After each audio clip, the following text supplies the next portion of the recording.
bad elbow. These guys are taking some screamers over here. We need a bit of a score system. This is what it's all about. Half-time hangers. Half-time hangers. Okay, let's set it up. Oh, we're watching, mate. We're watching. Here we go. Here it comes. Oh, terrible.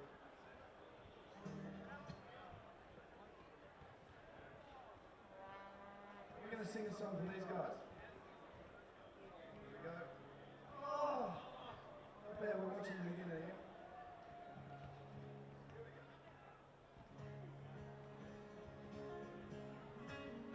September's a great time. Love finals. Love football. Tassie football's alive, man. When you work to earn a living, when the weekend comes time, do whatever turns you on, only your mind. Me, I like football, a lot of things around. Line them all together, put you in town.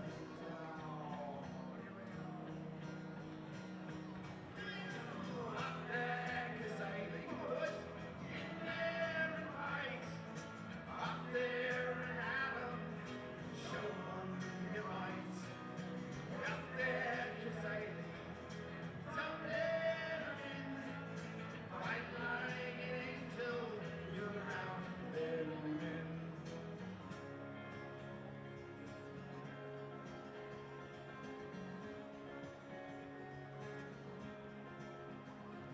There's a lot more things to footy than really meets the eye.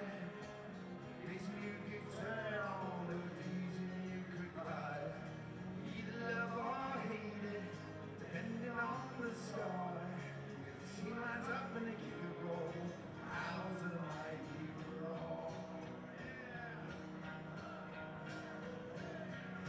Up there, 'cause they in there and fight. Up there and Adam, show 'em your might. Stay up there, 'cause they don't let 'em in. Like an angel, you're out there to win. One more time. Up there, 'cause they come there and fight. Up there and Adam, show 'em your might. Up there, 'cause they don't let 'em in. Right like the devil, you're out there to win.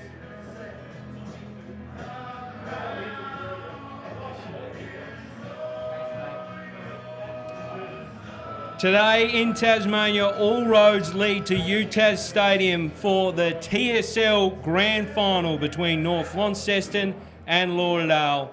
It's coming up. Do not go anywhere. I'm Damian Gill. Bringing this one live with me is Brent Costelloe and Cam Brown. Afternoon, Gilly. How exciting is this? Two teams going head-to-head for one goal, winning the 2017 TSL Premiership. Brownie, you're an experienced grand final campaigner. Run us through it. Well, I think we've got the two best teams, boys, and with all due respect to Launceston, who had a great finals campaign, North Launceston only lost the two games for the season, and they were back-to-back, weren't they? One of them, funny enough, was against Lauderdale at this very ground back in June, and Lauderdale with the 13 wins for the season. It had been, after that slow start, Damo, they've been top three team pretty much, from about round 9 or 10 onwards. And so no doubt, I think both teams will give themselves a good chance today. North Launceston, having said that, would go in as heavy favourites on the back of that 94-point win, I think it was, in the second semi. But Lauderdale, they won't be as bad as they were 2 weeks ago. No chance of that happening, I think, Brownie. A fabulous day for Lauderdale, no matter what. Their first grand final in the TSL. The only premiership they've got to their name is back in the Ammos, way back in the 90s. So it's a massive day for the club today, Breno. Yeah, it is, and we've heard about that all week. Darren Winter spoke about it at the press conference on Thursday, that this team, there was a few question marks over them, whether they should be in the competition when it first started in 2009. But today it's paid all the dividends, hasn't it? And here they are in a TSL grand final. And it's been a lot of heartache for Lauderdale to get there over the journey. They've been riddled with injury, Brownie, for the last few years at least, and finally they've been rewarded for it. They have, and I think we've said it a few times. throughout the stream. I think the age demographic of their list in terms of games played and also their age profile. A lot of players now have jumped into that 23 to 24-year-old bracket, 130 odd games of experience, and they've played a lot at junior level in representative teams as well, which is a highlight. It's got to be said for both teams today, boys. I think 10 or 11 players in each team have either been with the under-18 Mariner system or are currently in it, which is a great sign too for footy in the state. You mentioned the age demographic there, Brownie. Some stats have come through this morning that the average age of North's list 21.9 and Lauderdale 21.5. So this is a rivalry which is going to develop, you'd think, over the next at least 5 years. So it's going to be fantastic to see how it does evolve. Well, North Launceston have got 7 players 19 and under, and I think Lauderdale have got 6.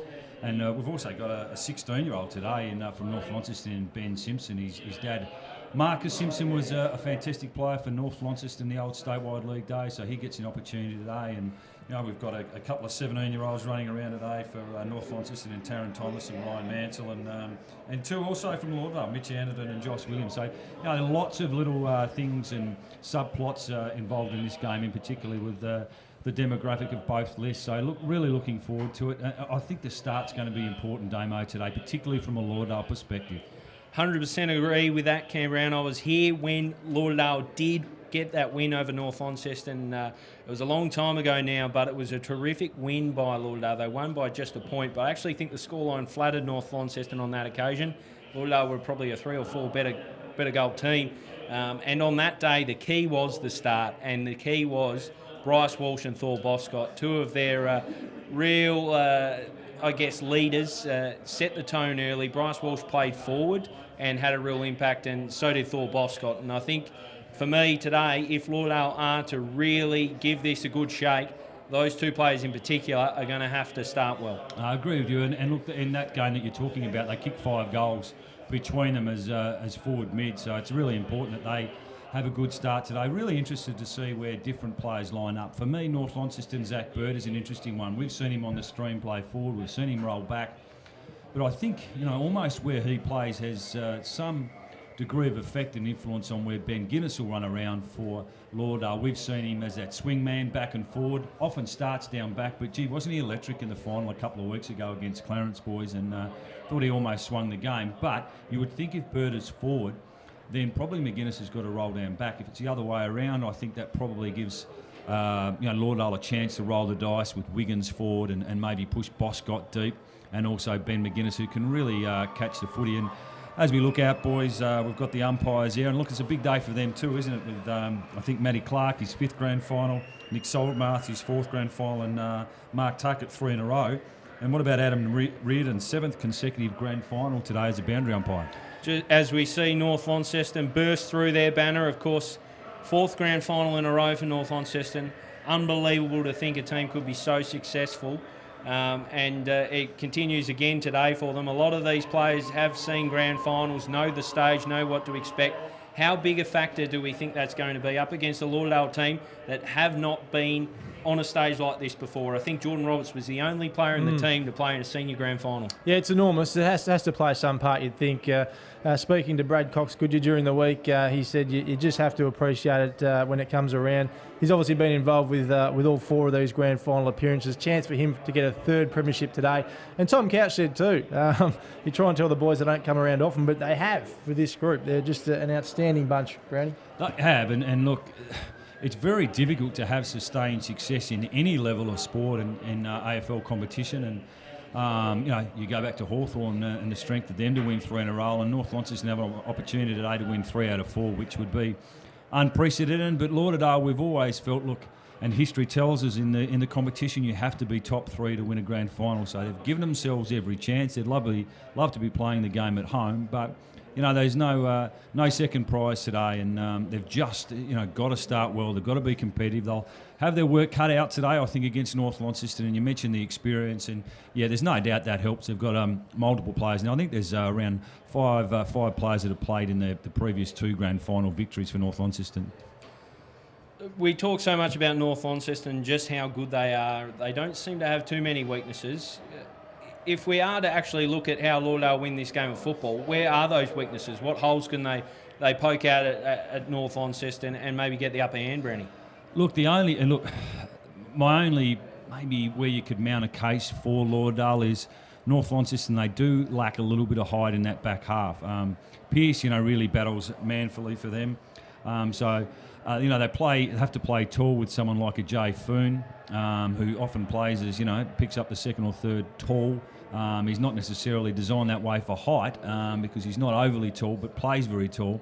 Donnelly's another one, a young mariner who will help him out down back. So maybe it might be that lack of height and experience. But when we've seen them play, that back half has stood up really, really well. I remember a couple of games, probably back 5 or 6 weeks ago, we saw them against Glenorchy and they were undersized there. But I think Rick DeSalter's an underrated player for them back there. Ryan Mansell does a jobs for them as a young player. Connor Young can slot back there as well. They do have the ability, if need, to put Jay Lockhart back in the back half. Now he's an interesting story in himself, boys, because we must have been very close to the TSL Team of the Year, but probably just didn't play enough games with 11. But just running into a bit of form and game fitness and so forth coming into the big game today. Big shout out to Cameron Blight, who sent some stats so he couldn't help himself. Boom, he is Mr. September. But both of these teams have kicked over 2,000 points this season, so very attacking. North average 109, Lauderdale just over 100. So there you go, Brady. And defence wins premierships. That's Blighty's motto, that's for sure. And I think North Morning have only given away sort of 58 points on average this year, so that's measly when it comes to opposition scores. Looking at the games between these two teams, the average points for Lauderdale was 66, North Launceston over 100. So while they score high, they haven't managed too many goals against North Launceston. And when they did beat North Launceston, it was in a shootout. I just wonder whether we expect another shootout today, Brownie, or whether Lauderdale have to really go to task. We saw Darren Winter during the week maybe forecast 3 or 4 tags. How are they going to get it done? Yeah, it's difficult to do 3 or 4 tags with rotations these days in the midfield, Damo, but they may lock down on one. I think Tom Couch is going to be a handful from a Lauderdale perspective because he's such a great clearance player. Not overly quick, but he sees the game quick, and in particularly from those stoppages and clearances where he hits it at pace, but then he can roll forward and be really damaging, and probably the best mid-forward in the competition when he plays down there. So that'll be an interesting one. Cox Goodyear is one that can go forward and kick goals out of the midfield. As we see Lauderdale, as you mentioned, Breno, coming through to their first grand final and haven't actually played in a grand final since 2003, I think, in the Southern Premier League. So a great story for them, and they're a young side. Apart from probably Alex Seavey, hasn't he been a great stalwart for the Lauderdale Footy Club? 27 years of age and the oldest player out there for the Bombers today. I think it was only him and Alex Hill that have been there since the start of their TSL journey. A lot of kids in this lineup, and you sort of forget that with the way they play. They're a ferocious team. They play it fast. They've been a great story this season, Lauderdale. As you said, a lot of people discounted them this year, and geez, they've been good. You take apart that first 3 weeks where they did not chalk up a win, they've been sensational and arguably outside North Launceston, the form team of the competition. So it's probably fitting today we're getting the Battle of the Bombers. And they have to be bold today, I think, Breno, and you mentioned about the shootout early on in the year when it was, I think, 35 goals between the two teams. But they have to attack the game and not go into their shells because there's no second prize. And we know last time these two teams met in the final, it was, 35-3 at quarter time, game over. They can't afford to start like that today. Brownie, I want to ask you about North Lonnie, and they've played 3 games in 6 weeks. Does that have any effect on the game today, do you think? Look, I don't think so. I think they're a pretty smart organisation now. They've been, at this stage for 4 years in a row, so they'd certainly feel pretty confident. They'd have some pretty set routines, and they would have tried to keep it pretty simple during the week. So, look, I don't think so. If anything, it's probably allowed a bit of continuity into training to someone like a Taylor Whitford who's been injured and came back in the second semi and was brilliant, wasn't he, with 4 goals and really damaging early as a forward. Jay Lockhart's another one. So, no, I don't think it'll be that way for them. Lauderdale obviously have had to do it the hard way. It's interesting, a player today I'm really intrigued to have a look at is Holmer because he hasn't probably had his best season, particularly early on the season, but the last game these two teams played was nearly best on the ground. Played as a ruckman. Alex Lee was a late withdrawal and kicked 3 goals and really probably had his best game for the year, Damo. Yeah, he did indeed. How that plays out with Alex Lee back in the fold will be interesting. But he's a bit of an ace up the sleeve, I guess, for Tom Couch and the coaching staff at North Launceston, because he can play all across the ground and have an influence. He's agile. They say he's cat-like at North Launceston. So, yeah, he's an interesting case, Louis Holmer. Probably coming into the league, we thought he'd dominate, but Alex Lee has taken the competition by storm this year to be the Team of the Year ruckman, and it's really made North Launceston a really strong team because he gives his mids an armchair ride, and we know the quality of midfield they have means more often than not they kick a winning score. Breno, where do you if you're Darren Winter today, where do you see Thor Boscott lining up? Does he start deep? Does he try and bring them some energy with a couple of goals on the board, because he is a barometer for them, and he has that ability also to energise the rest of the group? Or do you start him in the middle of the ground? Yeah, look, I'd maybe start him in the middle, see how he goes, because we know you can flick him down forward later on and try and snag a couple if things get away from you. That's what I'd be doing, Brandy. But really, it doesn't matter where he starts. He's an explosive player, I think, and I think he's built for games like this. We know he's a big game player. We saw that a couple of weeks ago, and I think he'll be dominant today. Thought he was terrific last week, and one of the players that really got Lauderdale back into it after a slow start. And the other one was the captain, Bryce Walsh, in the second quarter. Some of his ground level ball gets inside 50 were terrific, and he's a hard nut, so expect him to be there in the action today. Nat Frank was another one who played extremely well when Lauderdale had the win early on in the season, Damo. And Dylan Fife, isn't he a terrific player? And if he can get his hands on the footy, he is so creative with hand and foot, as both teams now making their way in front of us for the national anthem. Both teams unchanged from the teams named on Thursday night. Mitch Anderton, a spot of bother, didn't train much at all on Thursday and had a fairly strenuous fitness test a little earlier today. So he's the only point of concern.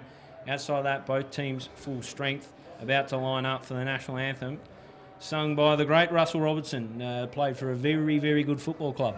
Yeah, Bernie, the great footy club, the Bernie Dockers. So great to see Robbo back here in Tasmania. Can sing a tune too, Brownie. He can. What a great player he was too. Very good finals player. It was excellent for Melbourne in the 2000 grand final, and he was a great story, wasn't he? I think delisted a couple of times, but ended up playing over 200 games for Melbourne, a life member, and he's part of it today. So no antics, I would say, with the national anthem, the way both teams are lined up, a la no Adelaide Crows. Adelaide Crows. Yeah, it looks like arms linked at the moment. I thought Windy might have been one to go with a stare down, but it doesn't look like he is. So we'll now listen to the dulcet tones of Russell Robertson with the national anthem.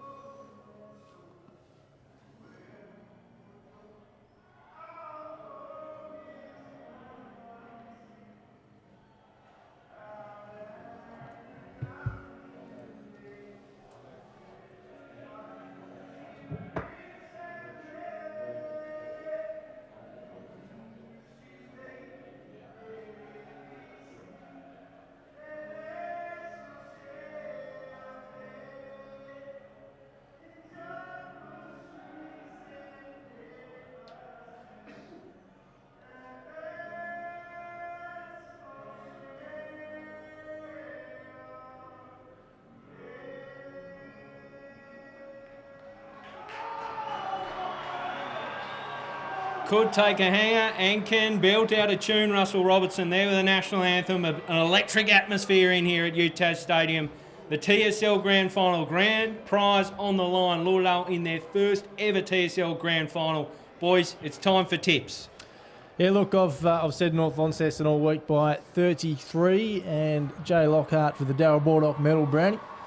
Well, I'm going to go North Launceston. I'd love to mount a case for Lauderdale, and particularly Christy Hudson, who'd be watching today as a big Lauderdale fan. Her brother, Paul Hudson, was a great player, wasn't he, going back for Lauderdale many years ago? But I think North Launceston probably just going to be a bit too strong today. I don't think it'll be 96 points or 94 points or whatever it was last time these two teams played. I think Lauderdale will be in it right up until half-time, but maybe North Launceston with a little bit too much experience and firepower up forward for mine. Can't disagree, and I'm tipping North Launceston by 18 points. I think it'll be close. The start is vitally important for Lauderdale. They'll know that too, won't they? 100%. And they'll be charged, ready to go. It's a grand final. It's their first. They were embarrassed. They're smarting from that defeat a couple of weeks ago at the hands of North Lonnie. They've got a real point to prove. Yeah. I think this one's going to be hot in the kitchen. We know both teams are quite feisty, quite physical. I think it's going to be an entertaining game. And if you're watching at home, don't go anywhere because we'll have it live, siren to siren. Just quickly before we get off tips, a Bulldog medal tip. Of course, the best on ground medal today. I just said Jay Lockhart. That's my tip, Damo. I'm going with Taron Thomas. Yeah, I don't mind that. I think the young kid on the big stage, I know he started last year's grand final very, very well. I think he's going to have an even bigger game today and he'll collect the Bulldog. I'll go with Tom Couch. I think his form's been fantastic all season. Has the ability to win a lot of it in the midfield and can push forward and kick goals from the midfield, or he can play deep, and I expect him to play really well today. About to have the coin toss out in the middle. Two skippers there, Bryce Walsh and Taylor Whitford. Not sure someone's forgotten a coin maybe, Gill. Surely not in the biggest stage of all. Yeah, someone needs a bit of loose change. Here we go. I think one of the trainers has plucked out one. There you go. Toy cost. Here we go. Tips. And it's Bryce Walsh. Going to the left of screen. Going to the left of screen indeed, Brent Costelloe. And a tight huddle for both teams. Of course, Battle of the Bombers today. Bit of a commentator's nightmare, that, in some respects. We can't really refer to them as the Bombers. Southern and Northern. Did we have the Bombers song when they both ran out? I didn't hear it. Yeah, I think it's they both run with the same song and the same name. So whatever happens today, Bombers are going to be happy. A massive game, crowd piling in, and it's just enormous, and it's the conclusion of what has been a really exciting TSL season, probably one of the more exciting ones in recent memory, Brent.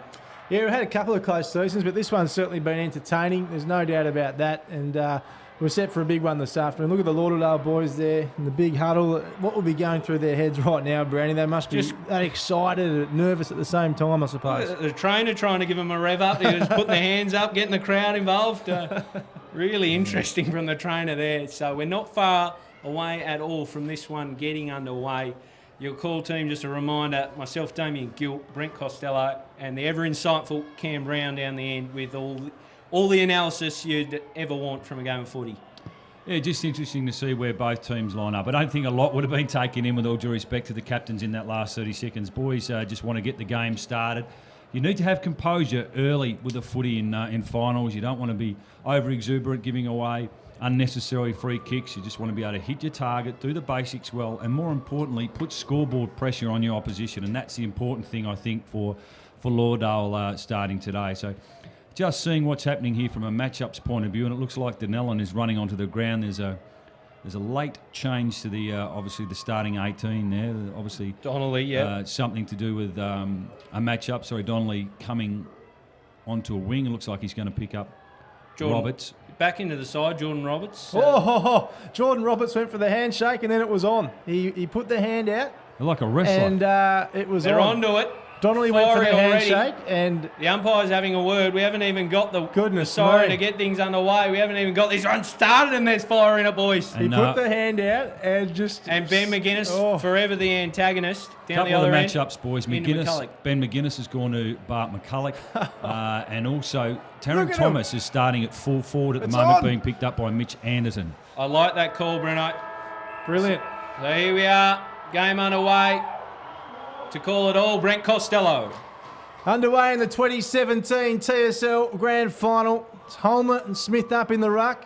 And now Boscott out of the middle. We expect him to have a big afternoon, but the Bombers take a nice mark back with the flight, and it's a vent. He puts it to the far side of the ground here at UTAS Stadium. It's kept alive, but not for long, as Foon sees it over for a boundary throw-in. So Alex Hill has started forward for Lauderdale at the moment, being picked up by Connie Young for North Launceston. As we look at some of these matchups, Robbie McManus starting inside forward 50. Back in play, Franklin, who's been a star all season for the Bombers. Ball to ground, very tight in there, not going too far. Umpire letting it go though. Herveya's in there as well, who missed last week, of course, through suspension. He's a hard nut. We know that. Darren Winters says he has to pull him aside before every game and have a word to him. He said yesterday he won't be doing that this week, so keep your eye on Tutai Herveya throughout the afternoon as the ball's pushed up to centre wing. Not going too far again. Taron Thomas is in there. What a young gun he is for the Bombers, the Northern Bombers. And again, another ball up. Wouldn't be able to pick it up on the stream at the moment, but North Launceston have I think they might have a bounce. They did have one player loose, which was now Jack Event behind the footy, and Lauderdale are happy to have Josh McGuinness in the same role. So Boscott on the boot, a flying kick. It's cut off by Whitford. Bouncing ball down the wing looking for Thomas. He doesn't quite find him as Anderton gets involved. To Franklin, hands off. A little cheeky fist in the middle by Boscott. Does it come off? Not the best. Lockhart on the boot. He misses his target in Bennett. He'll be able to track it down if the line doesn't beat him. Unfortunately, it does.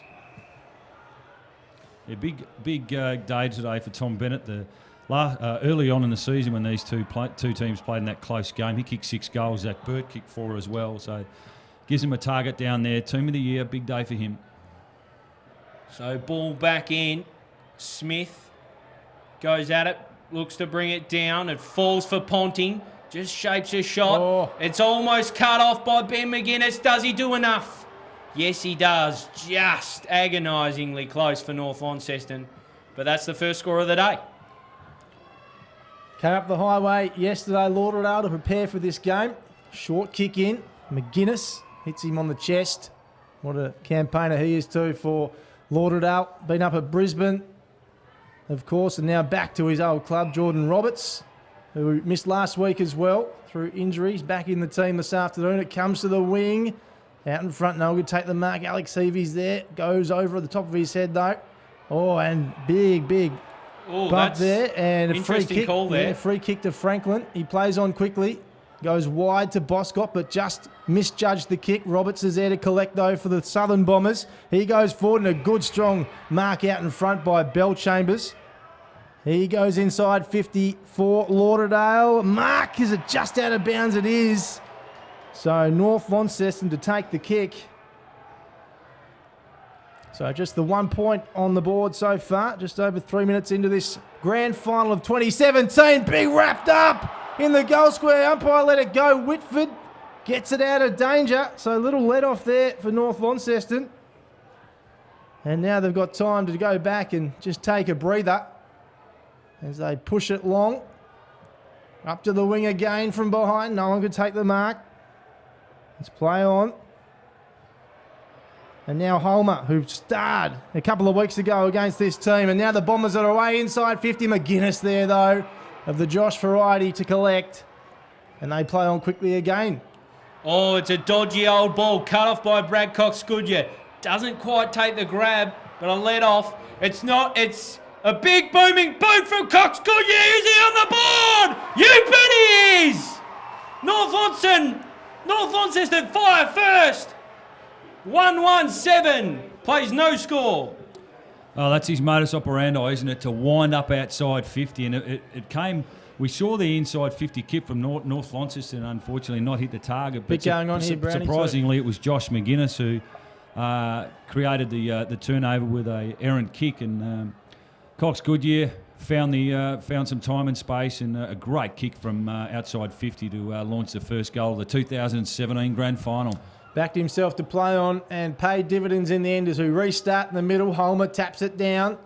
And now the Bombers are away. Smith, Walsh, but intercepted now by North, and Lockhart puts the ball to the wing. The chase is on, the race is on between two players. McGuinness was there first, but he was disposed of. And now the Northern Bombers have a chance to go inside 50 again. Here's Couch.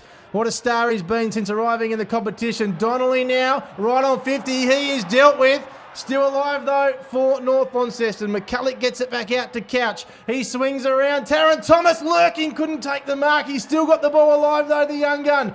He comes back outside 50. Little pass inside now, but it's straight down the throat of Phil Bellchambers in the orange wheels. And Lauderdale can just go back now and take their time.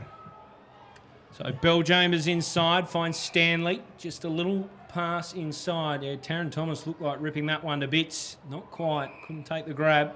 Got Anderton marking him today. Is Stanley. Goes along down the broadcast wing. At the back is Alex Hill. 2 grabs. Takes the mark. Quick drop off for Franklin. He spears a ball in and finds Ray Hill. Much improved player in this Lauderdale outfit. That's a good kick. Finds Ryan Wiggins. He has to think his way through this. North Launceston have numbers back, so he's probably got to spot up a lead here from a smaller target. So Wiggins goes long and strong. Out the back is Boscott. can't impact the contest. Out the back even further was Williams, slaps it on the boot.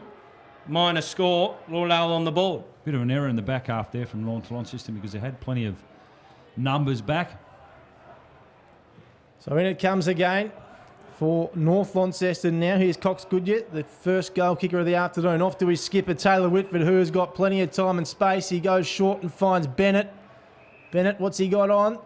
He plays on and goes the handball over the top. And now back to Whitford, who is the best captain in the comp, according to his coach. He tried to hit up Taron Thomas, but unfortunately went out of bounds for a boundary throw-in. Wasn't that a great kick out from Lockhart and was able to find some real class?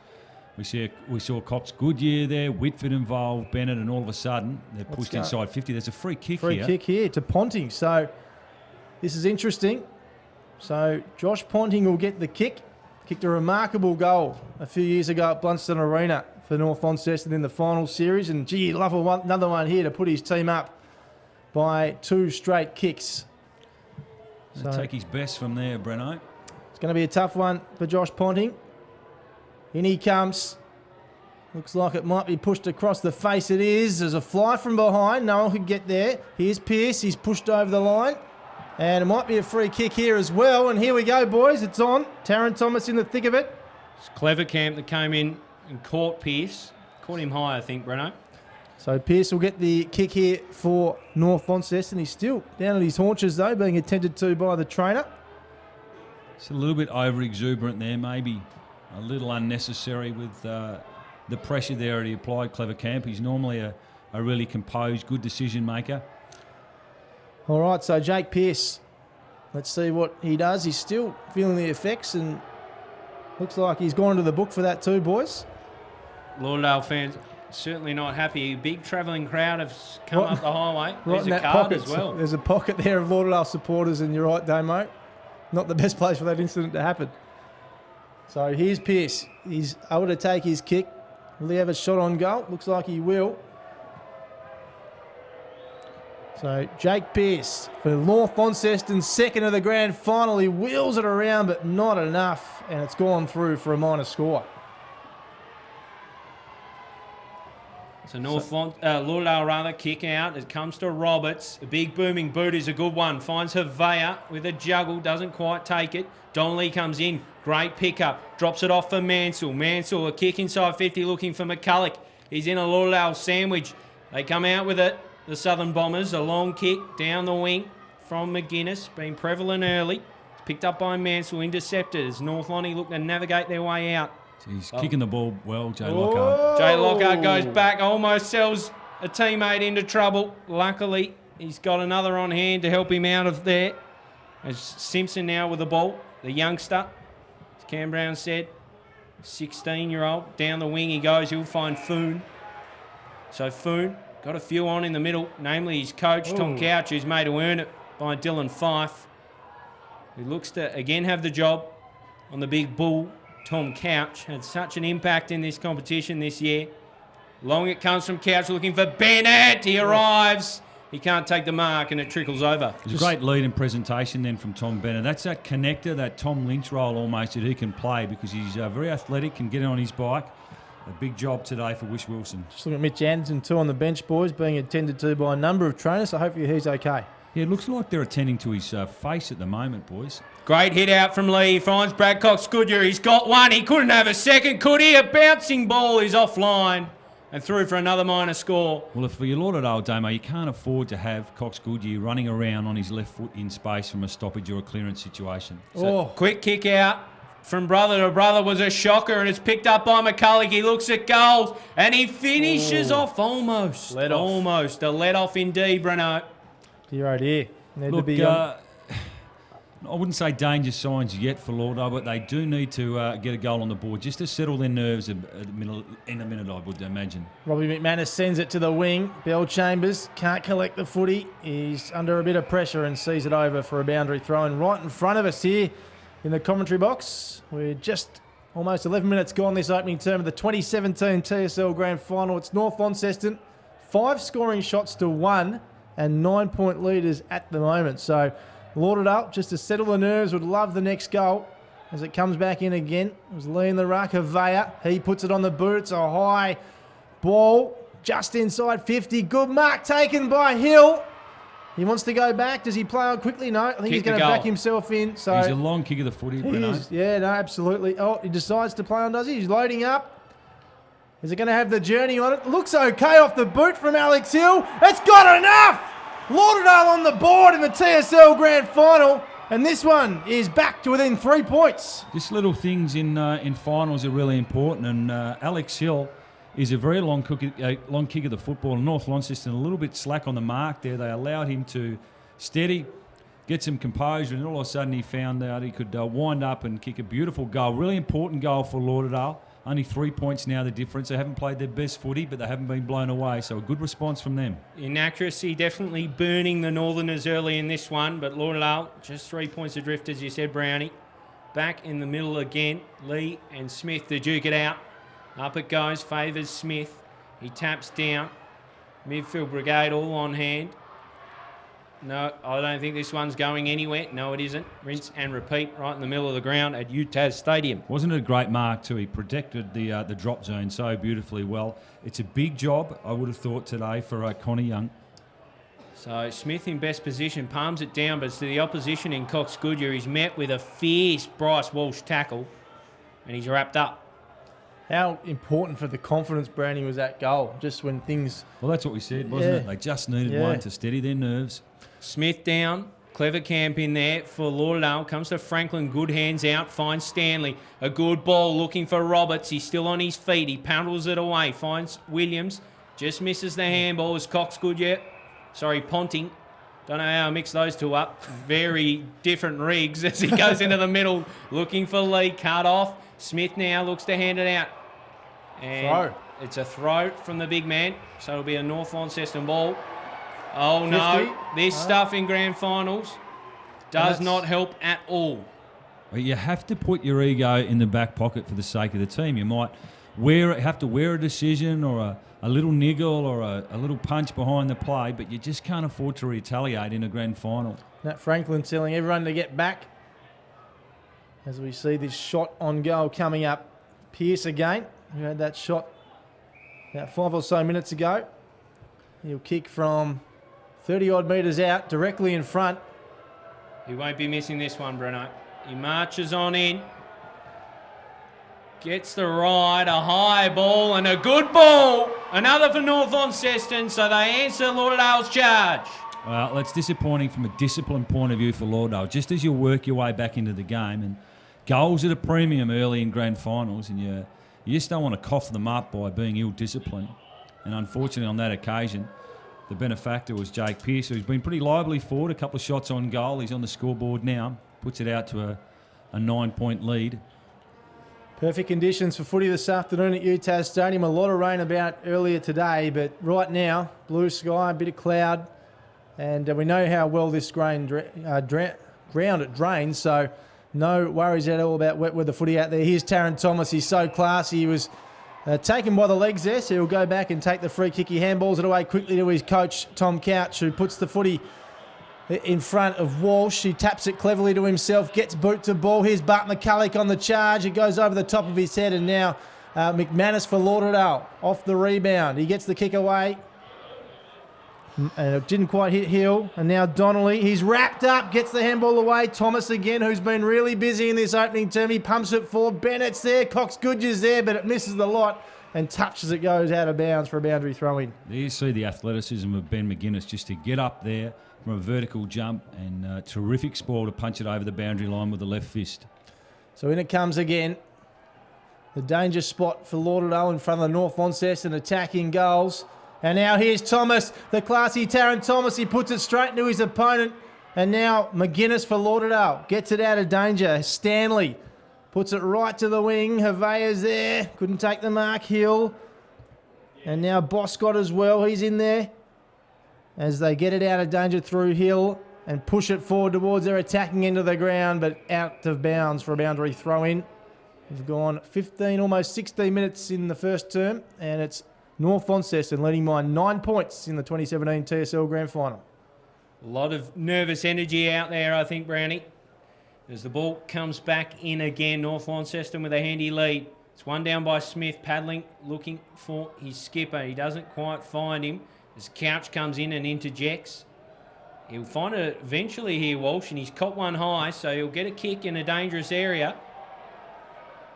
So he hands off to Josh McGuinness. A little chipping ball inside 50 isn't too bad. Ray Hill picks it up just before the line, whacks it on the boot, looking goalward. It's a shocker. Out on the foot, or touched. I think it was touched, boys, so that might just make it a little bit better for Ray Hill. This is where Lauderdale will be looking for players like a Bryce Walsh to be on the move. Thought Boscott has started pretty slowly. They love the ball in his hands. They would indeed. Lee wins it down. He'll be followed up by that man, Boscott. He's caught one high, so he'll have an early look. Wonderfully called by you, Cam Brown. Nostradamus over there. Does it every week, Gil. Don't be surprised. Well, he's an important player for them, isn't he? He's has such energy around the footy, and he's lively when the ball hits the ground. He's a difficult matchup when it's in the air, but it's important for him and his team that he can nail this goal today, because I think they'll be delighted with this start, Lauderdale, if he can kick this goal. Just coming up to the 17-minute mark, North Launceston haven't blown them away. He's had a brilliant year, kicked over 40 goals, comes on in, acute angle. He's not happy at all with it, and it's a minor score. And they're into him too. That's the one part of his game, unfortunately, boys, that he's a little bit erratic and inconsistent at times. I think he might have just given one to Taron Thomas there, Thor Boscott, behind play, as it brings the ball up to us here in front of the commentary box.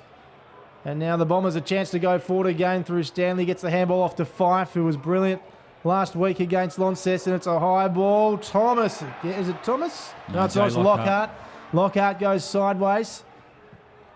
Finds a teammate. And now they've got a chance to go forward once more, North Launceston. And as we approach time on in this opening term, kicks okay. Finds Foon. Some experience here, wasn't it? Lockhart to Burt to Foon.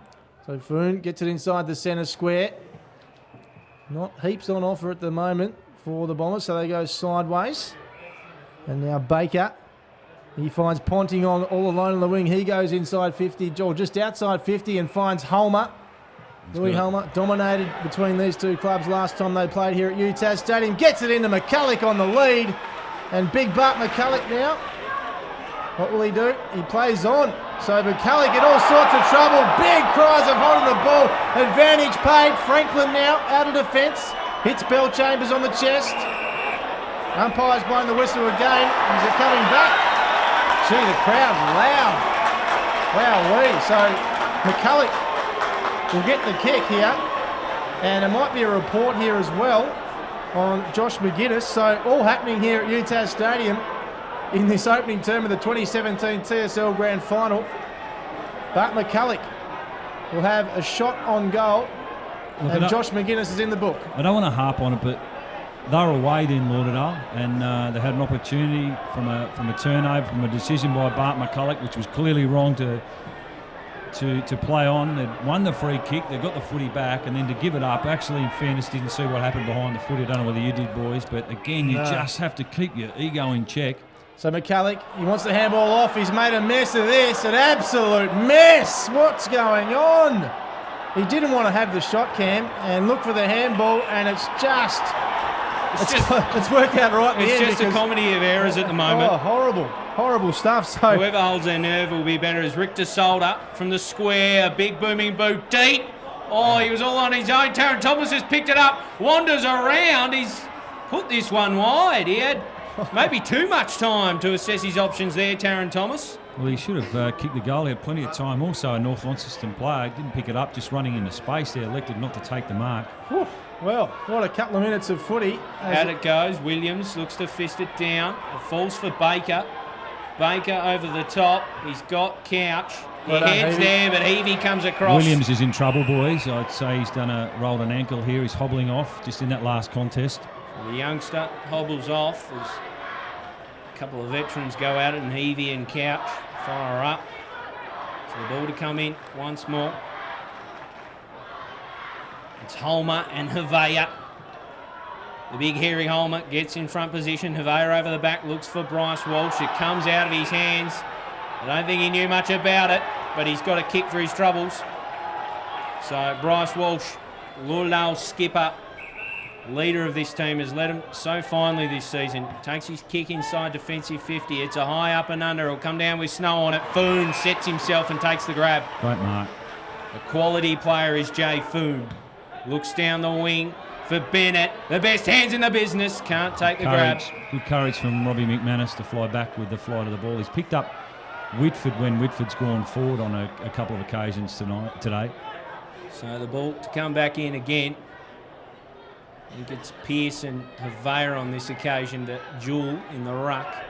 It's a shallow throw. Havea just taps the vacant space. Ponting will be first in the foot race. Hands over the top. Sutton takes it and runs it over. Still a bit of upside, I think, for Lauderdale. Fife hasn't had a lot of the footy. Neither's Boscott or Walsh. Franklin has been pretty good for them in the middle of the ground, but still some upside for them, I would have thought, in that area of the ground. So back in again. Havea tries to shield it. Tapped down by Pearce. Coming through was Walsh. Big burst. Ice goal. Finishes off.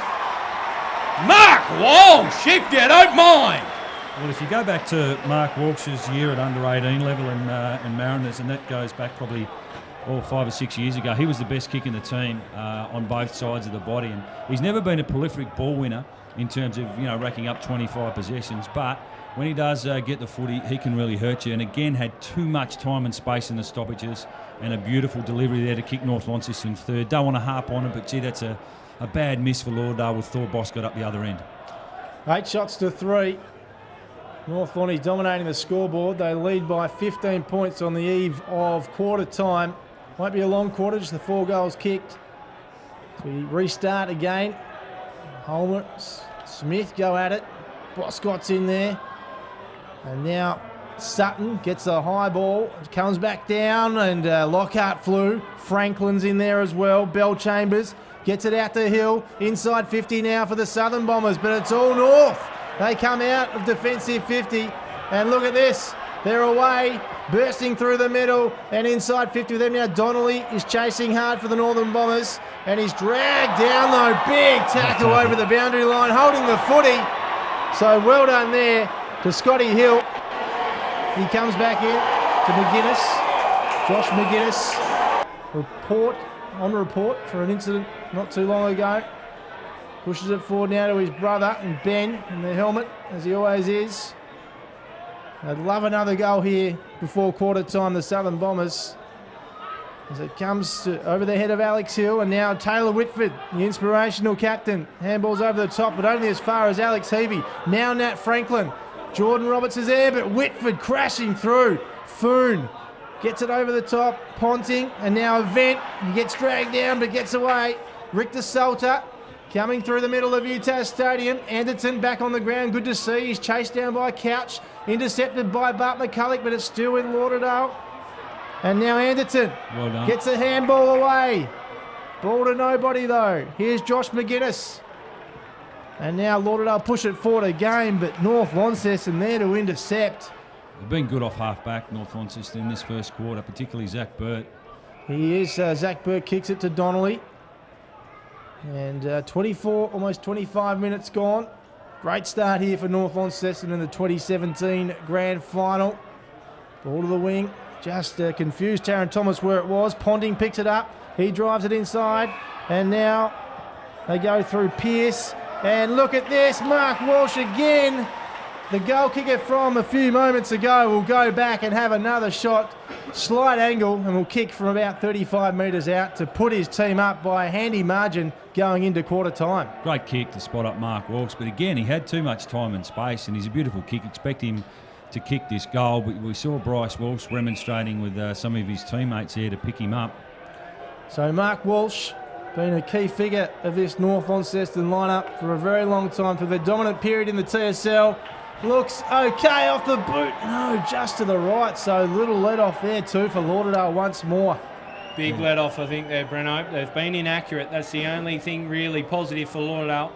Quick kick in taken by McGuinness. He plays on.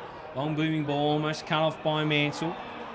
And it's McManus. Free kick going the other way. He's given away a kick, so it'll be Donnelly.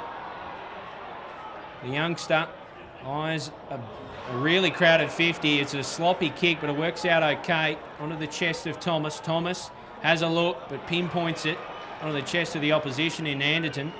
The helmeted youngster looks down the wing. He's got Alex Hill in his sights and he hits him. Hill, the only goal kicker so far for Lauderdale. Just a nudgy little pass inside is a good one. Finds Clever Camp, hands over the top. Can they get their running game going, Lauderdale? Sutton now on the end of a Walsh handball, runs over it. They'll pick it up. Oh, they're in trouble here as Foon just squirts out a handball. They've got the bail out in Richter Solder, throws it on the boot, a vacant space. First to it is Alex Hill. Bit of time to assess options, but he kicks his ball straight into Ponting, who comes across and deals with it. It'll be another throw in. Can't get Ryan Wiggins into the game at the moment, Lauderdale. They'd love to see him catch the footy inside the forward 50. So, ball comes back in again. Ruckman Jewell. This one's won by Smith on the outside of boot. Franklin just throws it. Donnelly all on his own. Has time to take the grab on a second bite of the cherry. It comes out to Foon. Foon does okay, but play on as he throws it. Boscott now looks for that man Wiggins. Just too far, too overcooked for Wiggins to bring in. See, they're the little things, aren't they? It was a terrific tackle. I think it might have been Roberts, was it? There, terrific. And unfortunately, Boscott had Wiggins, a man we just spoke about, who needed to get involved in the game. He had some separation on his opponent, but the kick missed the mark. If they're going to win today, they're going to have to take their chances, Lauderdale. Out the back, Roberts took a good tackle a moment ago. Picks this one up and he's wrapped up. There'll be another ball up inside attacking 50 for Lauderdale. Hasn't spent too much time down here in this first term. We're edging close to the end of the first quarter.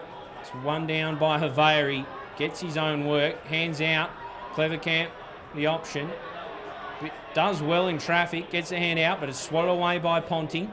Then it's Mansell, throws it on the boot. They've scurried this one out of trouble, and Donnelly now leads the foot race ahead of Fife. Picks it up, the youngster, hands it off to Event, toes it to himself. Fumbles as he goes to pick up. Good tackle coming.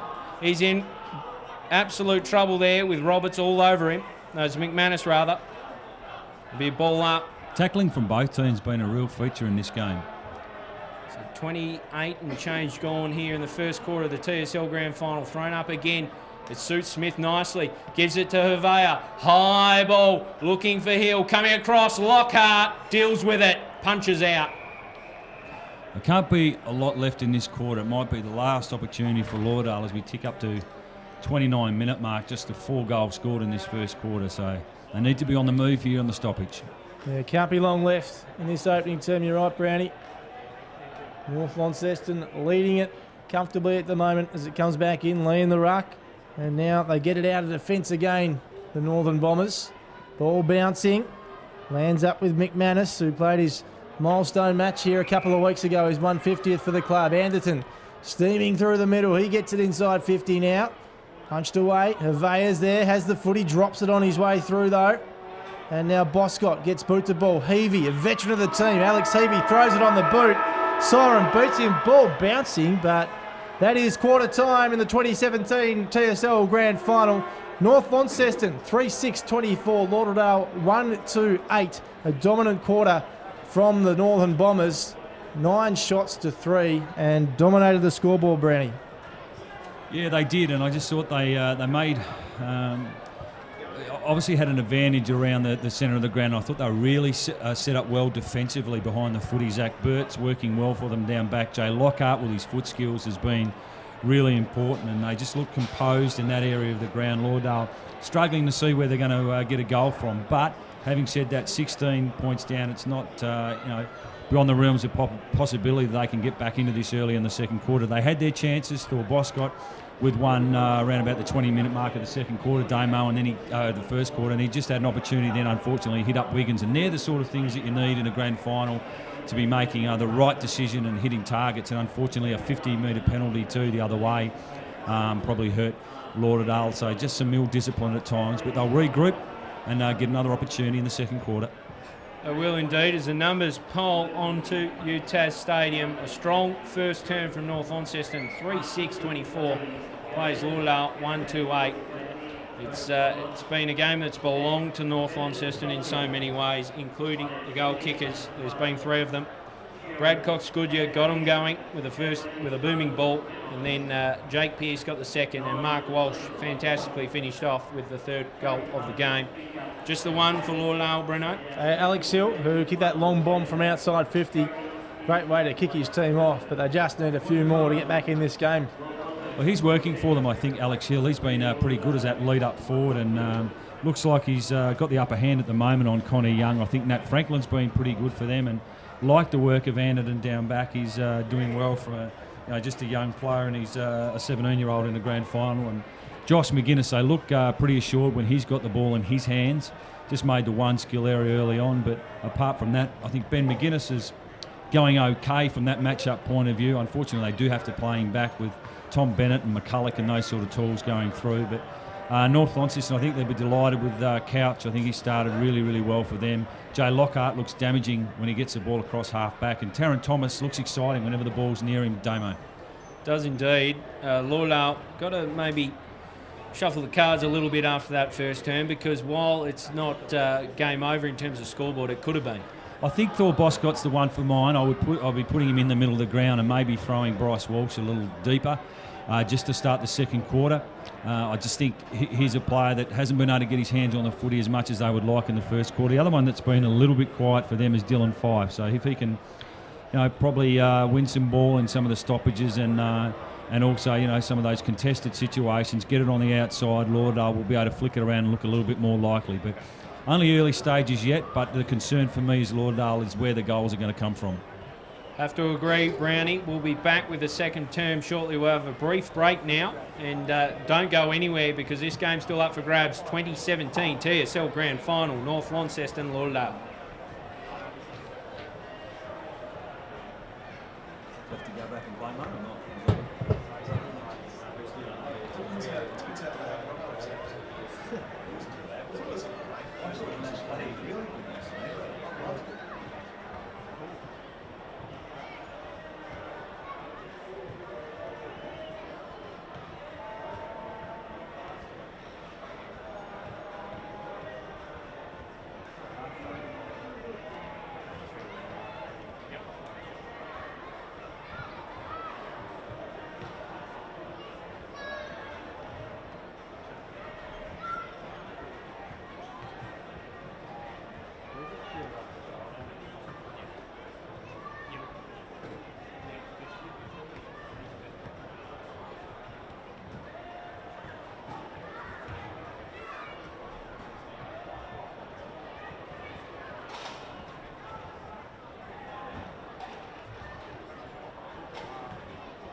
So back here at UTAS Stadium for the 2017 TSL Grand Final, North Launceston with the early ascendancy. Cam Brown, what do we expect from quarter number 2? Yeah, look, for the sake of the contest, we'd love to see, from a Lauderdale and Southern perspective, them to get their hands on the footy and just to create some repeat inside 50 entries.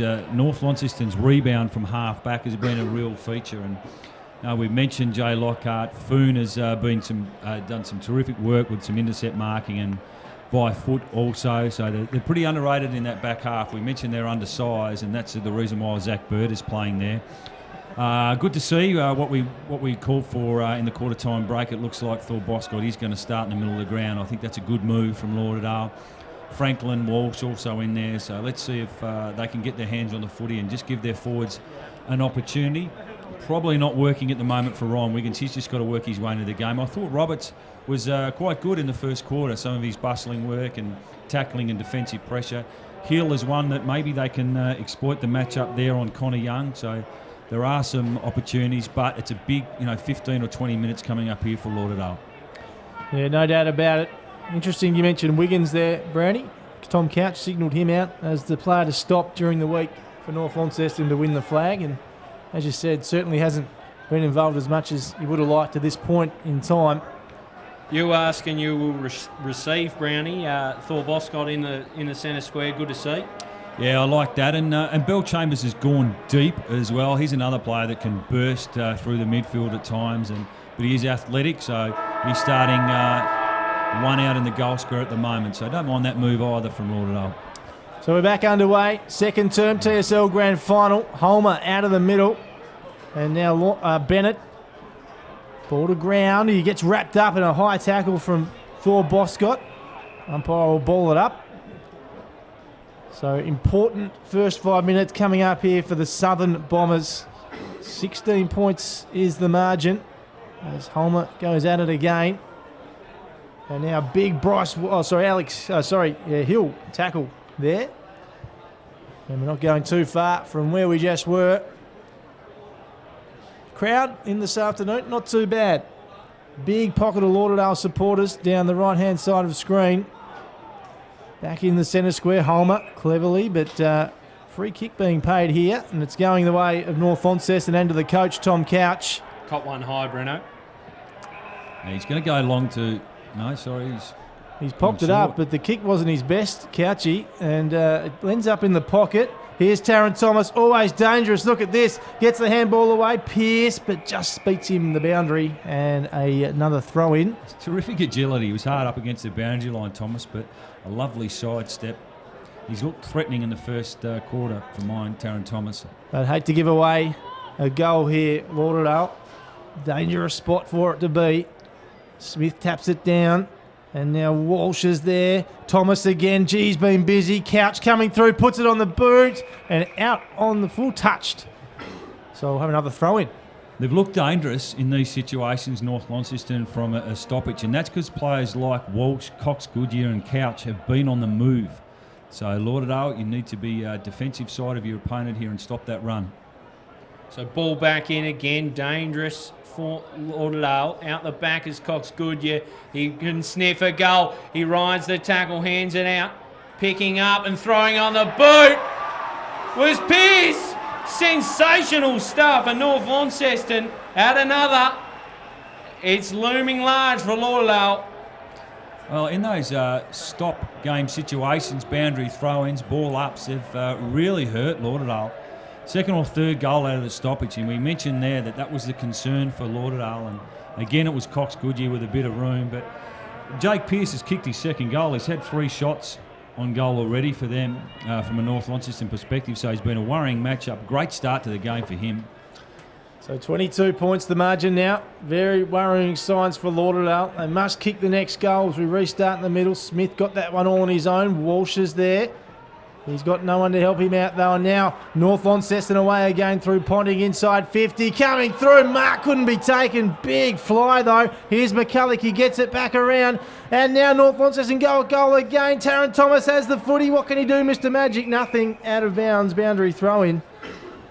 Well, yeah, some danger signs here. I know there's plenty of time left in this footy game, but a 22-point margin, it's really threatening from a Lauderdale perspective at the moment. This is a spot Lauderdale don't want it to be as it comes back in. Big fly from behind from Lee. And now picked up by Pearce. And again, out of bounds. So 4-6-30, 1-8. The scoreboard tells the story. 10 shots to 3. It's been a dominant display in attack from North Launceston. I would have liked to kick a little straighter. And luckily for Lauderdale, they haven't. Otherwise, it could be game over already as it comes back in again. Big fly from behind again. And now here's Walsh out of the pack. North Launceston are absolutely flying here at UTAS Stadium. Their lead now is a huge one. Well, I don't want to harp on it, but they are getting absolutely smashed in the stoppages, boundary throw-ins all over the ground. They've just had far too much room and far too much space to run onto the open ball. And there and again, it was Mark Walsh. We mentioned what a terrific kicker of the football he is, and on that occasion, it was a snap on the left foot. But they need to get their arm across and make a better contest, Lauderdale.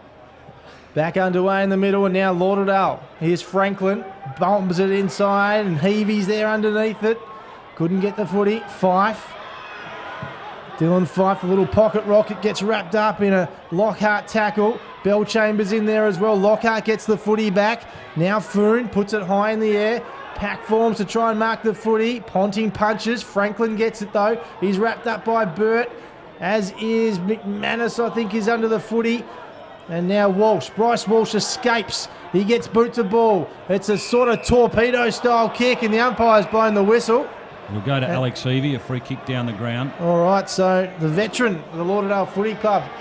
Been there from the start, Alex Heavey. It was against Tom Bennett, and the kick wasn't going to favour Lauderdale at all. They did put some great defensive pressure on his disposal. Can kick a goal, Heavey, there's no doubt about that, and he'll back himself in here, it seems. Well, he's the oldest player on the ground for Lauderdale, the 27-year-old. He kicked one from here on the run when they last beat North Launceston, Brent.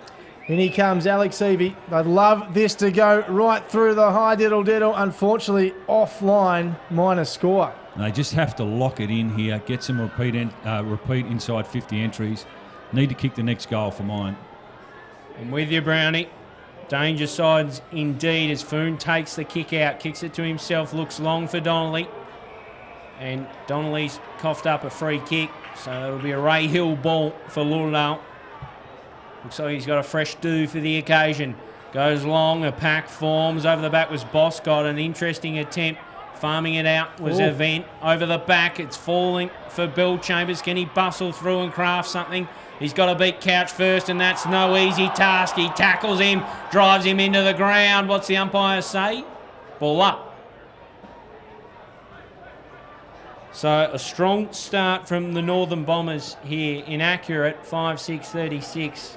Well on top of Lauderdale, 1-3-9. Danger signs indeed as it's tapped out the back. Almost for Couch. Ben McGuinness makes something of it. Riding the tackle was Walsh. Thrown on the boot by Roberts. Over the back, a pack forms. It falls for Alex Hill, the only goal kicker. Farms out, finds Sutton. Tries to beat one. He's clunked in a tackle. It's Holmer trying to do something with it. Copping one high. It's thrown on the boot by McGuinness. In for Bell Chambers. They spoil each other, but luckily Clevercamp holds on. And he'll line up for Lauderdale's second of the afternoon. Now, at one stage I thought it was going to be a free kick off the ball. It is. That is silly. Silly from Jordan Roberts. Running past to the bench. He brought down Holmer, and he has undone probably one of Lauderdale's better passages of the day, Brownie. Absolutely ridiculous. You're 20 metres out in front of goal. You're in a grand final. You have to put your ego in the back pocket. That is extraordinary. Short kick from Holmer. He finds Event. Event does well. Gets it down the left side. I can't Kicks out believe a player you would do Pearce. that. You've just got to have some composure. Your team is, what are they, boys? 27 points down. So Pearce, just a switch in the middle. He's Look at found this. McCulloch. He's found McCulloch, but it was touched. So pack forms. They're all on top of each other. That is extraordinary, boys. I cannot believe that.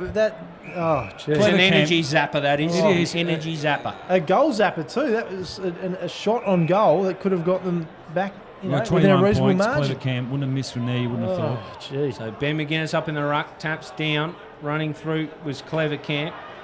Taron Thomas shakes and bakes, goes inside. Out the back is Baker. Drops it off for Foon. Almost got enough space to shoot. How's he got out of that, Foon? How? On the boot. Wrong side of the post. A minus score. Well, there you go. I think the concern, and we mentioned it early in the first quarter, we've now gone 40 minutes in this game, just the one goal for Lauderdale. Yeah, need one fast. Almost had it, but blew it. Comes up here now, and it's back with North Launceston. Baker, his handball intercepted by Ben McGuinness, and now Alex Hill. And now Whitford, he puts it on the boot inside 50 again. Walsh couldn't take the mark. He's wrapped up in a big Cox Goodyear tackle. And umpire's blown the whistle and said taken high. Yeah. So, little time to restart here now for Lauderdale, and Bryce Walsh needs to get his team going. No question, goes backwards. And they just need a little spark here to get him going. Here's McGuinness, takes the mark. Oh, went to play on. But not a lot on offer for him. So he comes out and decides to go long. Oh, big fly from Havea, but didn't pay off. Here's Ponting now. And now Baker gets it inside, top of the square, or just side of the square, and a mark taken by Cox Goodyear. Well, that's why he's a hard matchup, isn't he? Because he's strong overhead. We saw him before have a great fly to mark early on in the quarter. Great when it's ground level ball. What a star he's been. Brad Cox Goodyear comes in, kicks another goal for North Launceston, and they are up and about in this TSL Grand Final. The lead is slowly getting away from Lauderdale now, and it's going to be hard work from here. 34 points, and you don't want to harp on it, but the free kick off the ball from Jordan Roberts was a knock-on homer, and Lauderdale were 20 metres out with a shot on goal from Clevercamp. And Cox Goodyear, it was a good kick there from North Launceston on that occasion. I think it might have been Baker, the boy, the ex-South Launceston player there that hit the top of the goal square. And when you've got a target like Cox Goodyear, gee, he's a valuable player. So in the ruck is Lee and Ben McGuinness. Out the back is Walsh. He's been unbelievable. Just paddles it to Whitford. Good hands. It's Simpson. Has a look at goal, the youngster. He has it. He's put it through. Celebrations all round because North Launceston are well on top here at UTAS Stadium. Absolutely smashing Lauderdale. Benny McGuinness went really hard at the footy there. Well done to him, but gee, he's come off second best and still on his haunches. There's a bit going on now behind play, and this one, you'd almost say, is over 40 points halfway through the second quarter. Very difficult to mount a case for Lauderdale from here, Breno. They're being smashed, and it's in the middle where the damage is really being done, Brownie. How good was the 16-year-old boy then? Great composure. His dad was a premiership player for North Launceston as well, was a great player, Marcus Simpson, the old statewide league days. Some concerns here, though, as you just called it, boys, with Ben McGuinness. Ben McGuinness coming off the ground. I just wondered about 2 minutes ago whether or not it was worth throwing him forward just to try something different. We restart again in the middle. And it's towards North Launceston's goal yet again. Can they muster something else here and really put this result beyond doubt early in this second quarter? Here's Havea. Handball over the top to McManus, the veteran of this team. Might be a throw there. Lets it go. Sort of went behind him. The umpire's now blown the whistle with a high free kick. I mean, the concern now is it would feel like, from a Lauderdale perspective, of deja vu from 2 weeks ago. It's a 40-point margin, not even halfway through the second quarter. Yeah, it's a dominant display here from North Launceston. Great mark taken there by Foon. He goes sideways, switches play, hits up Whitford, who gets the handball off, finds his teammate Event, pushes it forward to McCulloch, who takes a nice mark. They are all over him. They are all over him here, North Launceston. Here's a shot from 50, and that's home as well. No! Off to the right, might have scored, but goodness me, this is a one-sided affair. He could have had 4 goals in the first 45 minutes of this game. Jack Pearce, he's had a terrific game. He has been terrific. They'll make their way out of defence here, Lauderdale, but the way the game's go, oh, Boscott with a rare highlight. Runs and jumps and takes a great mark. And that's what he can do. He can do that. They need more of it if they're any chance. But their chances in this ball game are getting slimmer and slimmer. Stanley hands off to Walsh. Gets it back, returns the favour. A kick looking for Hill, but Bert's in the hole. Takes the grab, drops it off. Finds Foon. He'll find Mansell with a juggle. He brings it under his spell, but he's wrapped up by a couple of bombers. They did well, the kid, just to not cough it up and prepared to take the tackle and get a centre-bound stoppage as we see a blood rule coming off a North Launceston player. Jay Foon's working his way into the game nicely across half-back, and some of the intercept marking from him and Zach Bird have been a real highlight. They're just not letting Lauderdale have the corridor through the middle of the ground, which is forcing them wide and creating some chaos with some of their inside 50 ball use. So off comes Ryan Mansell. Lauderdale with such a job to do now. It's beyond 40 points. It's Alex Hill trying to slap one round the corner. Walsh is met with a heavy challenge. He comes to Whitford. Kicks looking for Bennett. Can't quite bring it in. It falls okay for Ponting. He finds Couch with hands. Nudges out a kick to Whitford. Got a paddock ahead of him. He might just use it. Takes us about. Crosses the 50. Shapes a shot. Through the goal. Another for North Launceston. This game is getting well away from Lauderdale. Well, it's an absolute clinic. And Taylor Whitford, when he's got some time and space, there's not too many better users of the footy in this competition over the last 5 or 6 years than that man. And he made no mistake on that occasion. And all of a sudden, I think they've kicked the last 7 goals. I'm not sure what you can do from a Lauderdale perspective. Thought at one stage there, do you throw Wiggins back and push McGuinness forward? But nothing's working for them. McGuinness has come off the ground with an injury. They just can't get their hands on the footy. 47 points. What can Thor Boscott do? He gets the handball off to Heavey. Heavey pumps it inside 50. Anything on offer down there. And it's a good mark taken by Alex Hill. Well, that's a matchup for them, for mine. That he's about to kick his second goal for his team. He's been a lone hand. I reckon he's taken 4 or 5 marks. He's looked the most likely. The issue is they can't get it down him with any consistent and reliable ball use. Kicked the first goal for Lauderdale this afternoon. Can he kick his team's second? Alex Hill, a veteran of this club, played all his junior footy there. Does kick the goal. Could it be the spark that ignites Lauderdale? Let's hope so for the game's sake, but this one is still a big lead to North Launceston. Well, they've got to piggyback on that goal now, and you can see when the players like Boscott do get their hands on the footy, something normally does happen. So 41-point lead, they've got to try and whittle their way back, maybe scrunch 2 or 3 goals and go in around about that 20-point margin at half-time. I think that would be the aim for the Lauderdale Footy Club at the moment. So ball back in the middle. North Launceston well in control. Lee taps down looking for Taron Thomas. He's met with a high challenge, a high tackle. Hands it off to Couch, the coach. A big kick looking for Cox Goodyear. Can't take the grab. He's got a player out there in Simpson. It comes back for Cox Goodyear. He's tried the shot and it's worked. Everything's coming up trumps for North Launceston. Another for Cox Goodyear. And the margin continues to blow out. Well, that's his third, and that's why he's one of the premier on-ballers in the competition. But that sells him short because he can also be a mid-sized forward who can mark it. So dangerous at ground level, and we know going back a few years ago he played predominantly as that forward, but got himself a lot fitter, injury-free. Didn't do a lot wrong there. I didn't think the kid handed it in that one-on-one contest, but Cox Goodyear found some space. Doesn't make many mistakes when he's got that opportunity inside the forward 50. Absolute star, has been for a long time for this footy club. Almost time on in this second term. Here's Nat Franklin. What can he do? He gets the kick away, or handball away I should say. And now Event couldn't take the mark. And now Wiggins pumps it inside. Havea, he wheels around. The kick's a shocker. It goes high in the air. Who's underneath it? Oh, Roberts was there. So was Jay Lockhart. He's the one that got the footy in the end. Plays on quickly. Baker takes a nice mark. No need to rush here for North Launceston. It's an absolute training drill at the moment for them. They cannot put a foot wrong in this grand final. Goes in the McGuinness direction. He takes a nice mark back with the flight.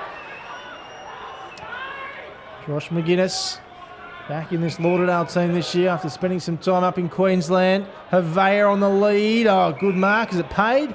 Pushing the back. Advantage paid. And now Ponting is away for North Launceston. He finds Bennett. Centre half forward of the team of the year, Tommy Bennett. Star he is. Look at this. They've got acres of space. Here's Bart McCulloch. What's he going to do? He has a bounce. Handballs off to the little star, Taron Thomas. What a goal, North Launceston. We can almost call them premiers. And look at this. It's on. It is on. Now I think there's a free kick being paid, and it'll be paid to Taron Thomas, I think. North Launceston. Wow. 45 metres out from the goal. Well, here we go. Here's the replay, boys, on the screen now. Thomas kicks the goals, and Robbie McManus just loses his frustration, puts him on the ground, and now they'll be able to go back and kick another goal. Ridiculous. You'd think North Launceston here. This one's one of the more undisciplined halves you'll see. Yeah, this one's swiftly just ending. Well, we're watching the end of this game. in front of our eyes, and we aren't even at half-time, boys. It's an absolute massacre.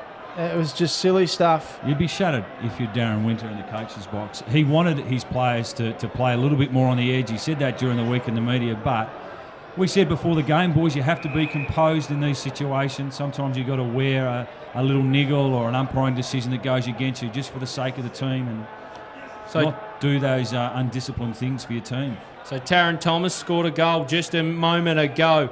Wanders on in, about 40 out. Takes his kick, finishes off. It's another. Look at him into McManus. It's getting ugly. Look at him get to very, McManus. very ugly for Lauderdale. Look at him.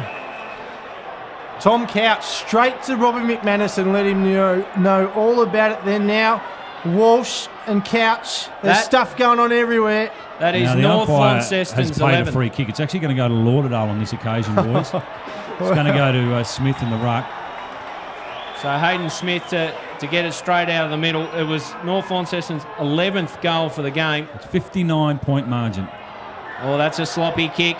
Maybe it's a signifier for how Lauderdale are playing their footy. Handed off by Whitford. Comes for Couch. He has a look. Long and strong. Out the back is Cox Good. Yeah, he lets it bounce, and Tommy Couch is on the board. The coach leading from the front, and his team are going to be premiers, no doubt about it. Well, they've kicked 11 out of the last 12 goals. This game's out to 65 points. Gee, it's disappointing from a Lauderdale perspective, but gee, you have to take your hands off, take your hat off to North Launceston. Their ball use, their discipline has been clinical in this game, and some of their decisions by foot, including that one from Tom Couch. He's a great play, so dangerous when he's on the run. He made no mistake. Well, everyone said it wouldn't be another 94-point blowout. It's not going to be. It's going to be more. This is extraordinary stuff from North Launceston. As Smith taps it down, they're out of the middle again. Another centre clearance for the Northern Bombers. But Lauderdale rebounding out of defence. They push it to the wing. Mark taken by Fife. It's been quiet, Fife. He certainly has. Hardly called his name, Dylan Fife, after he played so well last week. Good to see Williams back on the ground. This has just been a train wreck for Lauderdale. Train wreck. Could not get any worse at the moment. Surveyor takes a nice mark. Train wreck, training drill. Absolutely. Nothing on offer for Havea, so he's going to load up. He ends up going short, though, and he finds Sutton, I think. And he'll go back now and try and add some respectability to this scoreboard, which is just out of control at the moment. 12-8-80, 2-3-15. Can't quite believe what we're seeing here in the grand final. As Sutton lines up just for some respectability for Lauderdale. It's going nowhere. Goes to the pack and ends up dribbling out of bounds in the pocket. No, stays in. So still alive, and it's all North Launceston again. Here's Holmer. What can he do? He goes back to Donnelly. He keeps it in. No, it's out of bounds on the full. Doesn't matter. He didn't want to use the left foot there, the boy. Outside the boot and out of bounds. 21 and change gone here. Almost 22 minutes gone. North Launceston in complete control. Stanley with the ball. Switches up to Anderton. The youngster had a good season for Lauderdale. Crosses the paint of defensive 50. Sends a little bit of a task for Ray Hill. Good enough to take the clunk. Back now. Finds Scott Hill. Nope. He's looking for Sutton or Stanley. It bounces in between. It was a funny old kick. Ponting underneath it. Stanley into his back. No kick, says the umpire. Ball up. Gee, this is disappointing, Brownie. What do you do at half-time if you're Darren Winter? What do you say? What could you actually say? I don't think he'll say much, to be honest. It's, all your planning, you would have spent some hours during the week. Come back to that at the next stoppage. So one down by Holmer against Walsh in the ruck. I'm not sure what's going on there. Whitford tries to gather. He does. Bustles through. Drops it off for Pearce, who's been good. Bounces off the back of Bryce Walsh. And then it comes to Mark Walsh, who's tackled by Fife, holding the ball. So a rare win for Lauderdale. They get the ball. Oh, you'd be shattered. And, they're not going to make their way back from this one. But it's a shame from all the planning, all the hard work, which comes down to 2 hours, and then in sort of 50 minutes of mayhem, it's all over for them. It's all over indeed as Richter Solder sits under this one and takes a good grab. It's a pretty underrated player, this boy too. He's played down the majority of the year down back, the left footer.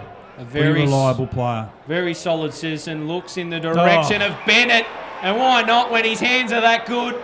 He takes the grab. No one's picked up Little Tom kick Couch inside yet. for McCulloch over his head. Roberts back. Defensive mark. Kicking out of danger. Good kick for Franklin. Drops it off with a quick handball. Alex Hill got not much to go to. He opts for Boscott, but his kick is wayward. Out of play. Be thrown in. Tell you what. I don't want to harp on it, but early on in this quarter when they had an opportunity with Clevercamp and would have reduced that margin, I think, to around about 20 points from memory, maybe a touch over that. You can't help but look back at that, Brownie, as Lee taps down, Feifel race onto it, looking towards 50, gets by one in Thomas, a little kick inside, he's good, very good. Well, that's one of their best inside 50 entries, and no prize for guessing was that man Dylan Feifel was just so dangerous when he's got the ball in hand. Unfortunately for him, he's been rarely sighted in this first half. Bryce Walsh just has to go back and kick this goal for his team. Bryce Walsh, the leader of this football club, wears his heart on his sleeve, loves the Lauderdale Bombers, would not be happy with how things are going. Can he get some respectability? He strokes it wide to the right. It's another minus score for the Lauderdale Bombers. 9 goals to 1 this quarter, Breno. Yeah, it's been a complete explosion. There's no doubt about that. Just unravelling before their eyes. But a good mark there from Wiggins. Free kick. Free kick in the back. All right, so Bennett will get that. He's worked his way into the game nicely too, Bennett. He has indeed. His star, as we said, centre-half forward, team of the year. Here's Whitford, best captain in the comp, best captain Tom Couch has seen. And McGuinness comes through. He's going to pay 50 here. I didn't think there was a lot he could have Not done 50. there, McGuinness, for mine, but it's No going to need go for to, it, Brady. going to go to Mark Walsh. I and don't kick think his he did third. much wrong there, in fairness. Well, he's hurt, that's for sure. He took a while to get back up there. But, I wouldn't mind the replay, but I certainly thought it was close enough to being in the contest, Brownie. Yeah, it was really marginal for mine. I thought he had to commit to the contest. But I guess, you know, in the umpire's defence, the pattern of behaviour over the first 55 minutes from Lauderdale has been to give away those sorts of free kicks. So he's probably made a decision which has been consistent with the modus operandi of Lauderdale in the first half. Mark Walsh is lining up here for There's goal number 3. There's another 50, by the way, boys. It's put him on the goal line, hasn't it? Couple of 50s. So Mark Walsh lining up now for goal number 3. This for 70 points before half-time. North Launceston are on their way to the 2017 Premiership. Full credit to them. They're going to win their third grand final in 4 years. And even going back to the Zane Littlejohn days, they snuck up on us a little bit, I reckon, Damo, 4 or 5 years ago when they were just... Suddenly they lost a lot of experience in that team, but all of a sudden they went a different direction, started appointing a young captain, Vandenberg, going back a few years ago, and a lot of young players. Suddenly all of a sudden they had 60 or 70 games of senior footy, 4 years in the competition, and bang, away they went. And they're just such a disciplined, well-drilled and organised team. So almost half-time here, and the game is well and truly over on the scoreboard. Up it goes, Fife picks it up, hands it off. Bell Chambers racing away. A big kick looking for Hill. The only one that's looked likely. Almost takes a grab. Falls for Boscott. In the pocket. Shapes a little ball inside. Taking the grab is Clevercamp. Plays on. Kicks a goal. Well, that was a really disciplined kick from Thor Boscott. He could have easily just blazed away, but just pulled the kick a little bit to the top of the square. Did the disciplined thing. Well done on that occasion to Thor Boscott, and a nice finish from Clevercamp. Alex Lee went down there in the centre, but up and about again, which is good news. Hard to imagine we've got another half to sit through here, boys. You'd think that what we're watching, it's towards the end of the game. But you don't call for the mercy rule too much in footy, but yeah, I'm almost bringing it out. It's a shame. It's a real shame. Bringing down Walsh, bustling through. He's been terrific. Throws it on the boot, looking for that man Bennett. Coming through was Josh McGuinness. He's got Holmer for company. Holmer does well, unorthodox. Shields it. Still going too. He'll come out with it. No, he doesn't. It's farmed out by Hill in the end. Getting it was Couch. Throws it on the boot and finds Cox Goodyear. It was just a chaos ball forward, and Cox Goodyear good enough to race it down. And I tell you what, no distance is great enough for this man's beautiful cannon. We've got a text from one of the great Clarence defenders in Greg Sharman again, making reference to the ill discipline today of Lauderdale. Really disappointing from them in the final. Great player, wasn't he, Greg Sharman, too, for the Clarence Footy Club? Absolutely. So Cox Goodyear had such a terrific year. He just drops this one off, almost top of the square, out the back. It falls for Thomas, tries to get it on the boot. Whoa. Ryan Wiggins emerges with it, throws it on the boot, a bouncing one. Baker taps down, Bennett as well. Bill Chambers tries to get him out of there, Lauderdale. They were in trouble, he'll get it again. He loses it, Couch steals. Off for Ponting, and then to Simpson, but it's a throw against the North Launceston coach.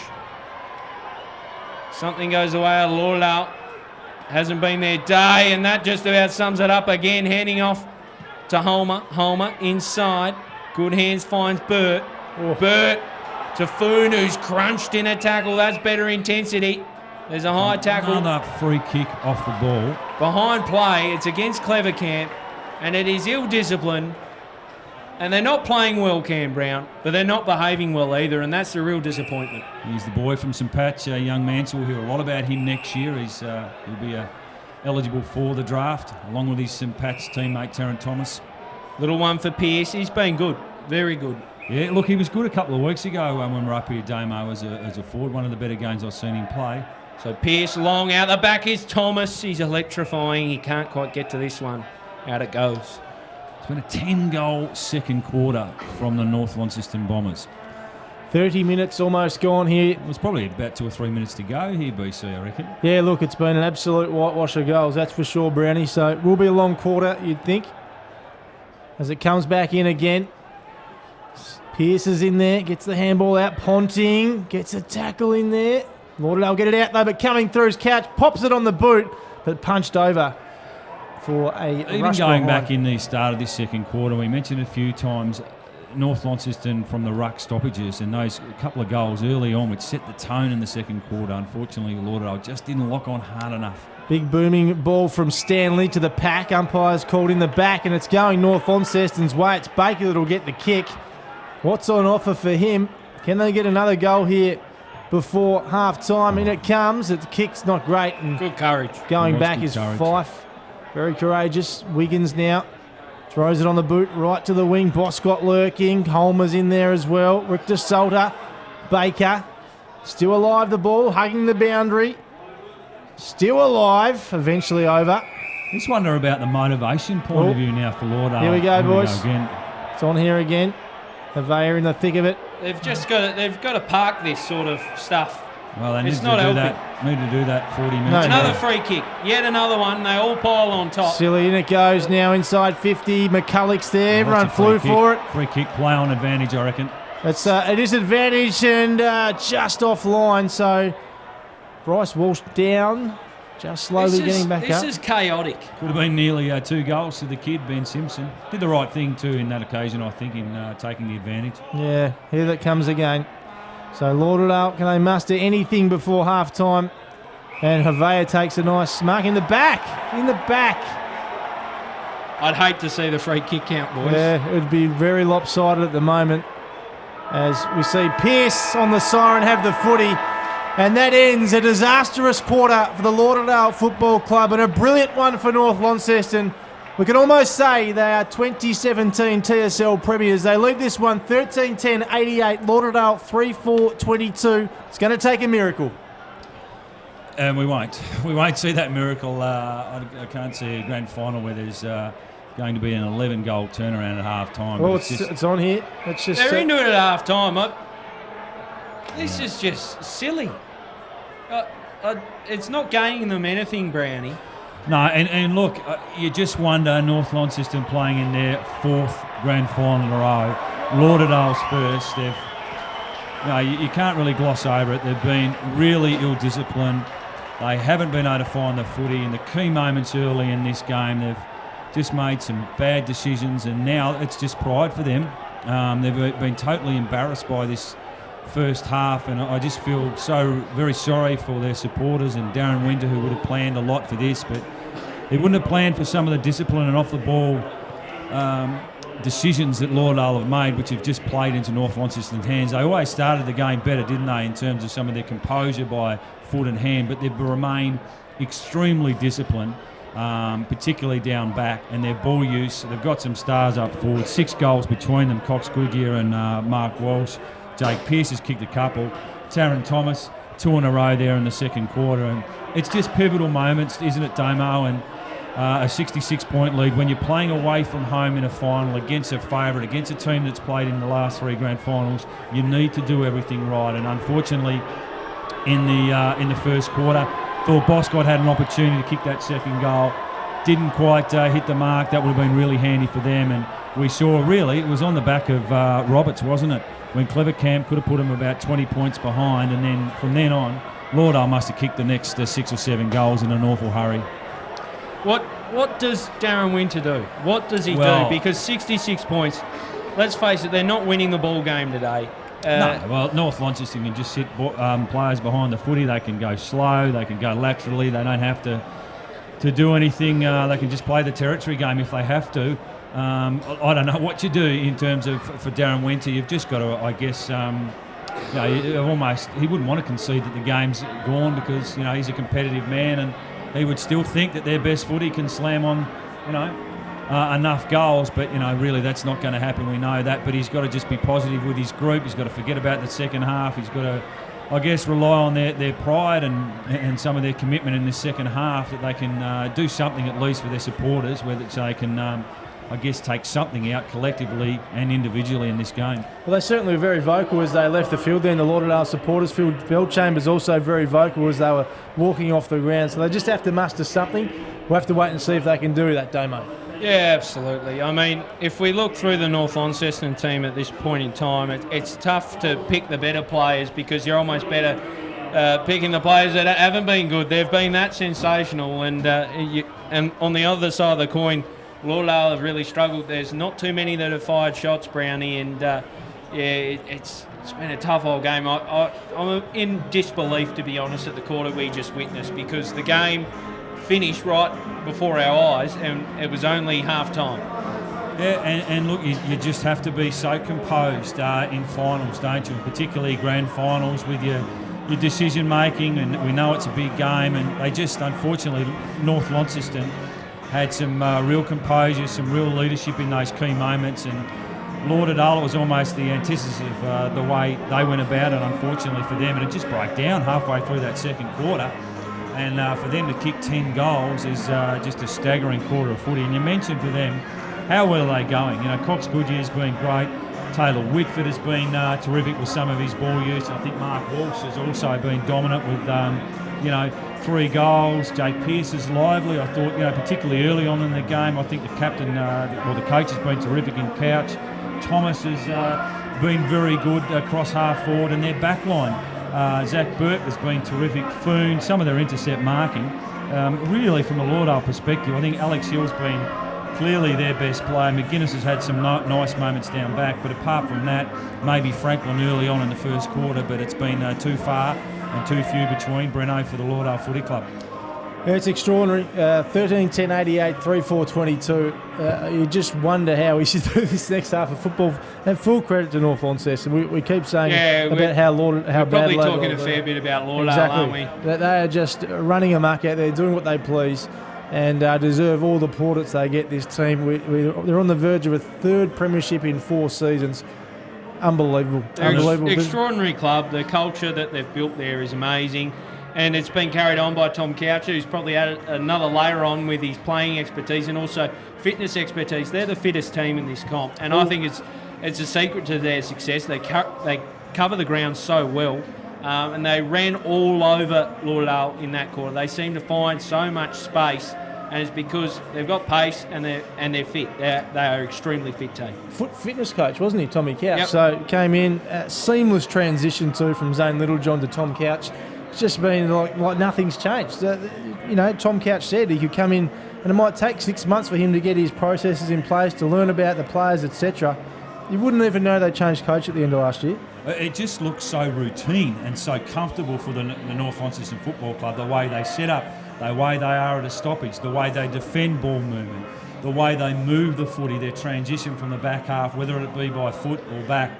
It's just been well drilled, and it's been a clinic today, and full credit to them. It's not easy to stay on top of the competition because it's difficult from a motivational point of view. We talk about hunger, and someone's always maybe that little bit hungrier than you are, and you want to knock off the Premier or the last year's grand finalists, as has been in North Launceston, but they're going to win their third grand final in 4 years, which is an unbelievable feat. And they've just done it by bringing in some different players from time to time. A lot of guys have played a heap of footy now for this footy club. Mark Walsh, Zach Burt, Tommy Bennett, Jack Event's been really solid down back.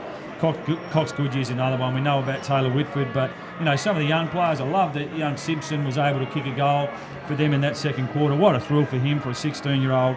Ryan Mansell and Taron Thomas had their moments as well, and Wadley's been pretty good. Donnelly's another one. So, full credit to them. They're a very disciplined, very organised side, and Tom Couch's done a great job. But you can also see, some of the imprimatur that's been put on this footy club going back to Zane Littlejohn 3 or 4 years ago. It's almost second nature the way they are drilled and set up behind the footy in particular.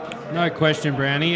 You got the goal kickers there, or did you lose track in that Well, quarter? it was a difficult one. I apologise if I missed one. But Bradley Cox Goodyear, who went deep forward in that second quarter, looked dangerous. He's kicked 3. Mark Walsh also with 3.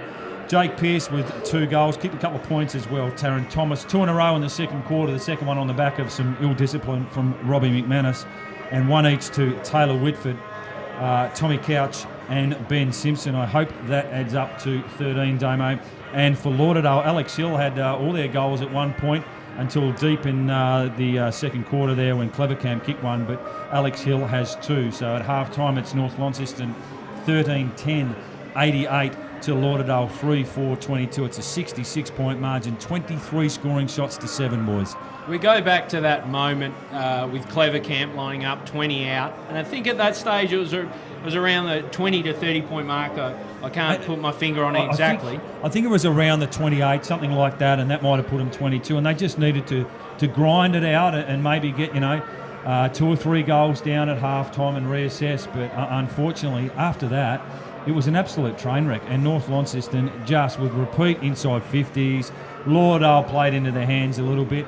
I mean, a question to you, Brent. Did North Launceston suck them in? It didn't seem to me to be that way. It just seemed like Lauderdale were just overawed, and maybe a lot of these boys, as we have mentioned, playing in their first TSL grand final, and unfortunately, some over-exuberance, almost too keen to do well, to impose themselves physically. But the best way to go about it today was to get your hands on the footy, get some scoreboard pressure, and almost nullify the crowd, and almost, I guess, put away the doubts that they would have had 2 weeks ago. But unfortunately, that all crept in within 40 minutes of this game.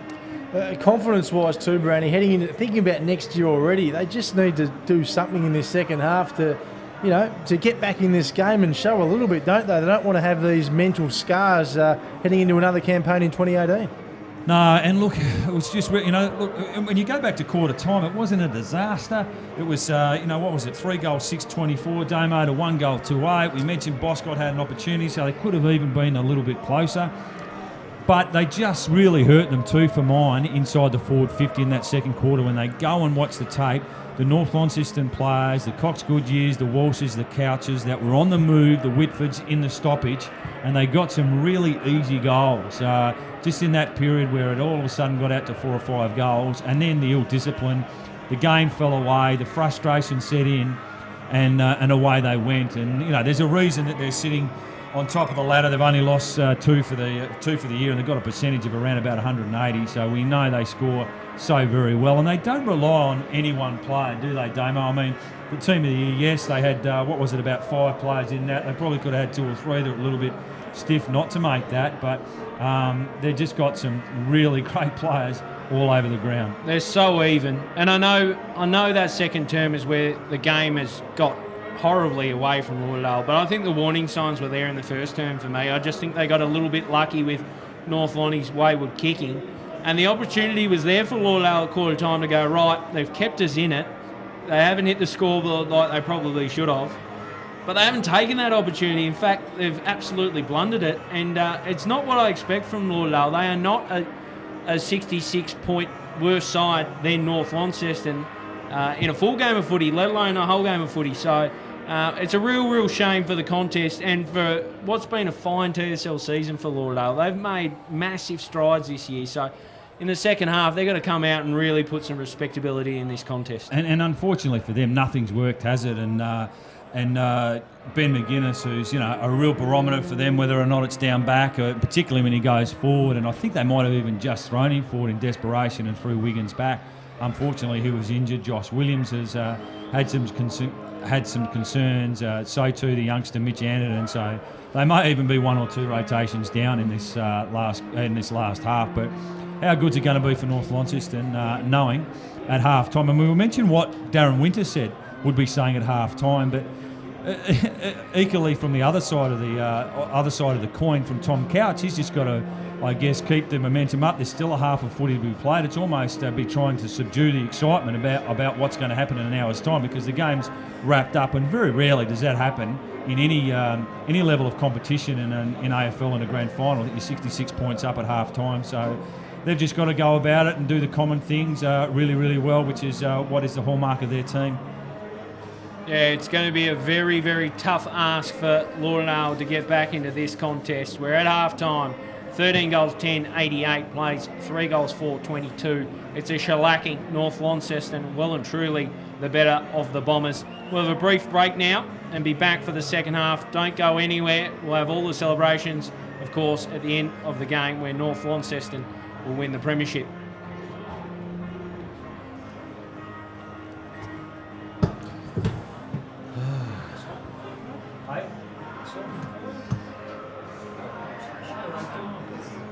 That one of Roberts, when they were 20 points down.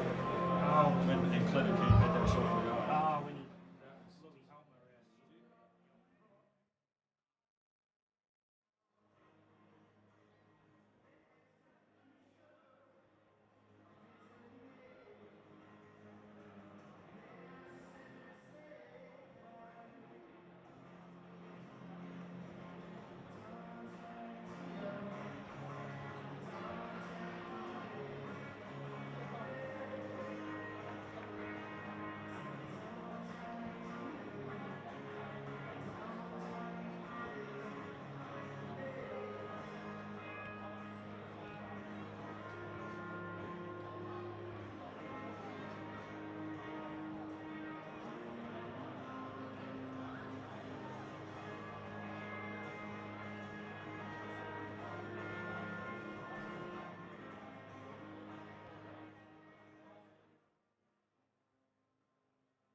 Unless Alex Hill. We're back at UTAS Stadium for the second half of the 2017 Southern Cross TSL Grand Final. North Launceston well and truly have their hands on the cup as we sit here with a half to play. They were unbelievable, irresistible in that first half. 13 goals, 10-88. Plays 3 goals, 4-22. As good as North Launceston were, Lauderdale were bitterly disappointing, Brent Costelloe. As I said just before half-time, Damo, hard to think we've got another half of footy to play. It has been the dominance of the North Launceston Footy Club. It's quite extraordinary what they've brought to the table today. We knew they'd go well, Brownie, but this well, no way. No, and look, full credit to them, and we were waxing lyrical about them at half-time. They obviously now need to be really disciplined in their second half and make sure from almost an injury perspective, you don't want to be missing the celebrations in an hour's time as we see Ben McGuinness just walking off where he's got the tracksuit top on. He's clearly not going to take any part. It wasn't in a good way half, when he which came is off. a shame for them, and maybe if they were going to get back into this game halfway through the second quarter, he might have been the player as a wild card to be thrown forward and maybe catch the footy and kick 3 or 4 goals like he did in that final against Clarence going back a couple of weeks ago. So they're already down to one rotation on the bench, Lauderdale, but they're playing for individual pride and almost collective pride as a group now. And let's hope they can get something out of this game. Let's for their sake and their supporters, they can win the second half. But it's not going to be easy against a rampant North Launceston. What is pass mark for Lauderdale from here? What do you, if you're Darren Winter, what are you looking to get out of this? Because let's face it, nothing's probably going to cut the mustard in terms of making him feel better. Oh, you mean from a margin point of view, Yeah. Damo? Or look, I think they'll do well to keep it below 80 points. To be honest with you, with the game's clearly gone, and the motivation, just that desire, has certainly got to drop off a little bit from your Lauderdale, particularly if North Launceston get a run on in this first part of this third quarter. So Brent Costelloe to bring this one back underway. UTAS Stadium, North Launceston set to celebrate the second half coming up for you. First ever TSL Twilight Grand Final. Second half will be almost under lights a little later. As we get underway in the Premiership quarter of the third term, here's Tommy Couch, been fantastic this afternoon. Yeah, I thought he set the tone early in the first quarter in particular. Got his hands on the footy, won it in close, also won it on the spread. Big lead to the Northern Bombers as Havea wins that contest, and umpire has actually called a free kick here to Taylor Whitford. So the inspirational skipper will be lifting the cup up again this afternoon. Bennett couldn't take the mark out in front, and now Lauderdale have a chance to collect the footy. Bell Chambers gave his team a real bake as they were heading off for half-time. Fife goes backwards, and now Lauderdale have a chance to just regroup here and take their time as they try to add some respectability to this scoreboard, which is not pretty reading for them at the moment in the biggest game of the year. Franklin takes the mark. It's been a wonderful player, team of the year this year, Nat Franklin. Darren Winter called for him to be looked at for the draft, of course. And now Burt, who's been wonderful this afternoon in defence. We know him as a forward on most occasions, but been playing down back and doing a great job. Interesting in this game, boys. In less than a week's time, 2 players that are playing out there against each other will be teammates. 2 17-year-olds, Mitch Anderton and Taryn Thomas, will run around in some junior matches next Saturday next Friday at Simmons Stadium. So a big week for those boys. They're players that I guess that are earmarked, Damo, for the draft as likely players in 12 months' time. Yeah, really good news. Whitford dumped in a tackle, a dangerous one, so he got a free kick. Uses it well to find Richter Solder, who goes back for Foon.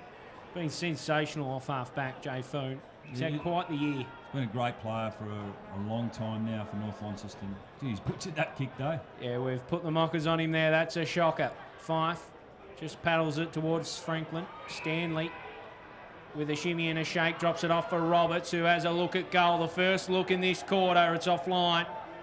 Off to the right. A minor score. 10 goals, 11 goals in fact is the margin. It is an absolute blowout here at UTAS Stadium.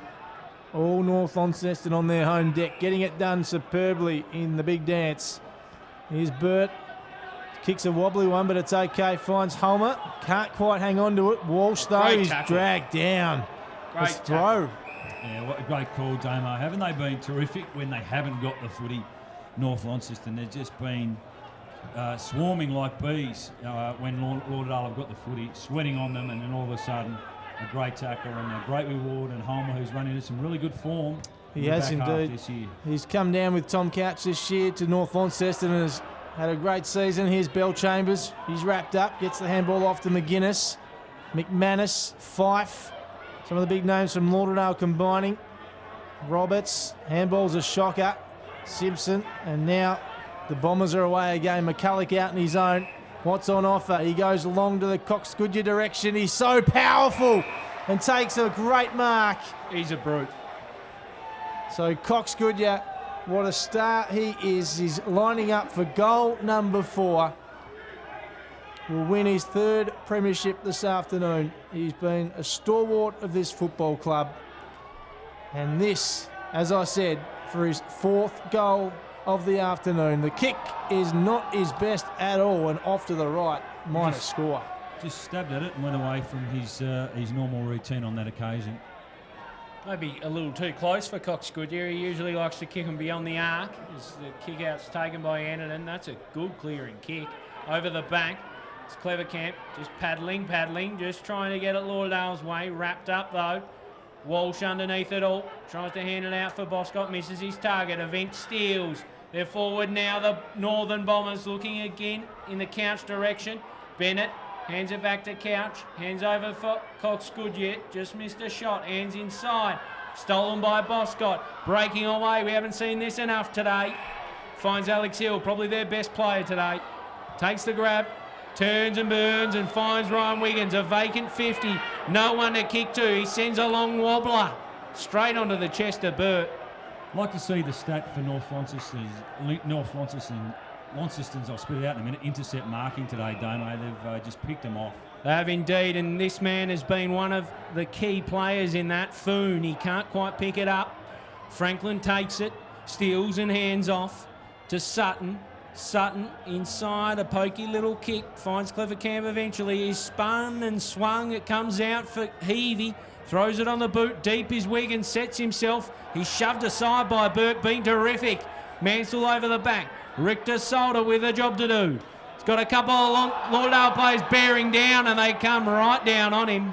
It's the best 5 minutes they've played in the game, Lauderdale. They've come out pretty well in the second half and they've probably had more of the footy in terms of possession in the second half than their opponents. The veteran Alex Heavey, we saw him score a long bomb. It was a torpedo against Clarence, so the distance should be no trouble. That was all of 55, 60 metres. He wanders on in, crosses the arc, off the right boot. It's a good-looking kick. It's a great kick. Alex Heavey puts one through, the veteran. Done well. Lauderdale start this quarter much better than they finished the last. And they love the first hour of footy over again, the Lauderdale Footy Club, because the first 5 minutes of this game, of this third quarter, they've been really good. They've been patient, they've been composed, they've been able to spot up targets, put some defensive pressure on the North Launceston players around the contest, and a good reward for them with the first goal of this third quarter to Alex Heavey. 13-11-89, 4-5-29. Just what they needed to do, Lauderdale. The first goal of the third term. We set for a restart. Almost 7 minutes gone. We go again. Lee Smith. Lee wins on that occasion, but it's Lauderdale again with a centre clearance. Here's Fife. He loads up from 50. Little Dylan Fife, but only as far as Burt again. He's had a ripper. He has indeed. Zach Burt's been wonderful. Not on that occasion. Mockers again there, Brownie. Can you shut up, please, Brownie? Every time you give a guy a rap. All right, so looks like who's got the footy there? I can't quite see. We're a bit vision impaired here. Robbie McManus, mate. McManus, thank you, Damo. So McManus. There'll be some kick here. He's been a star for Lauderdale for a long time.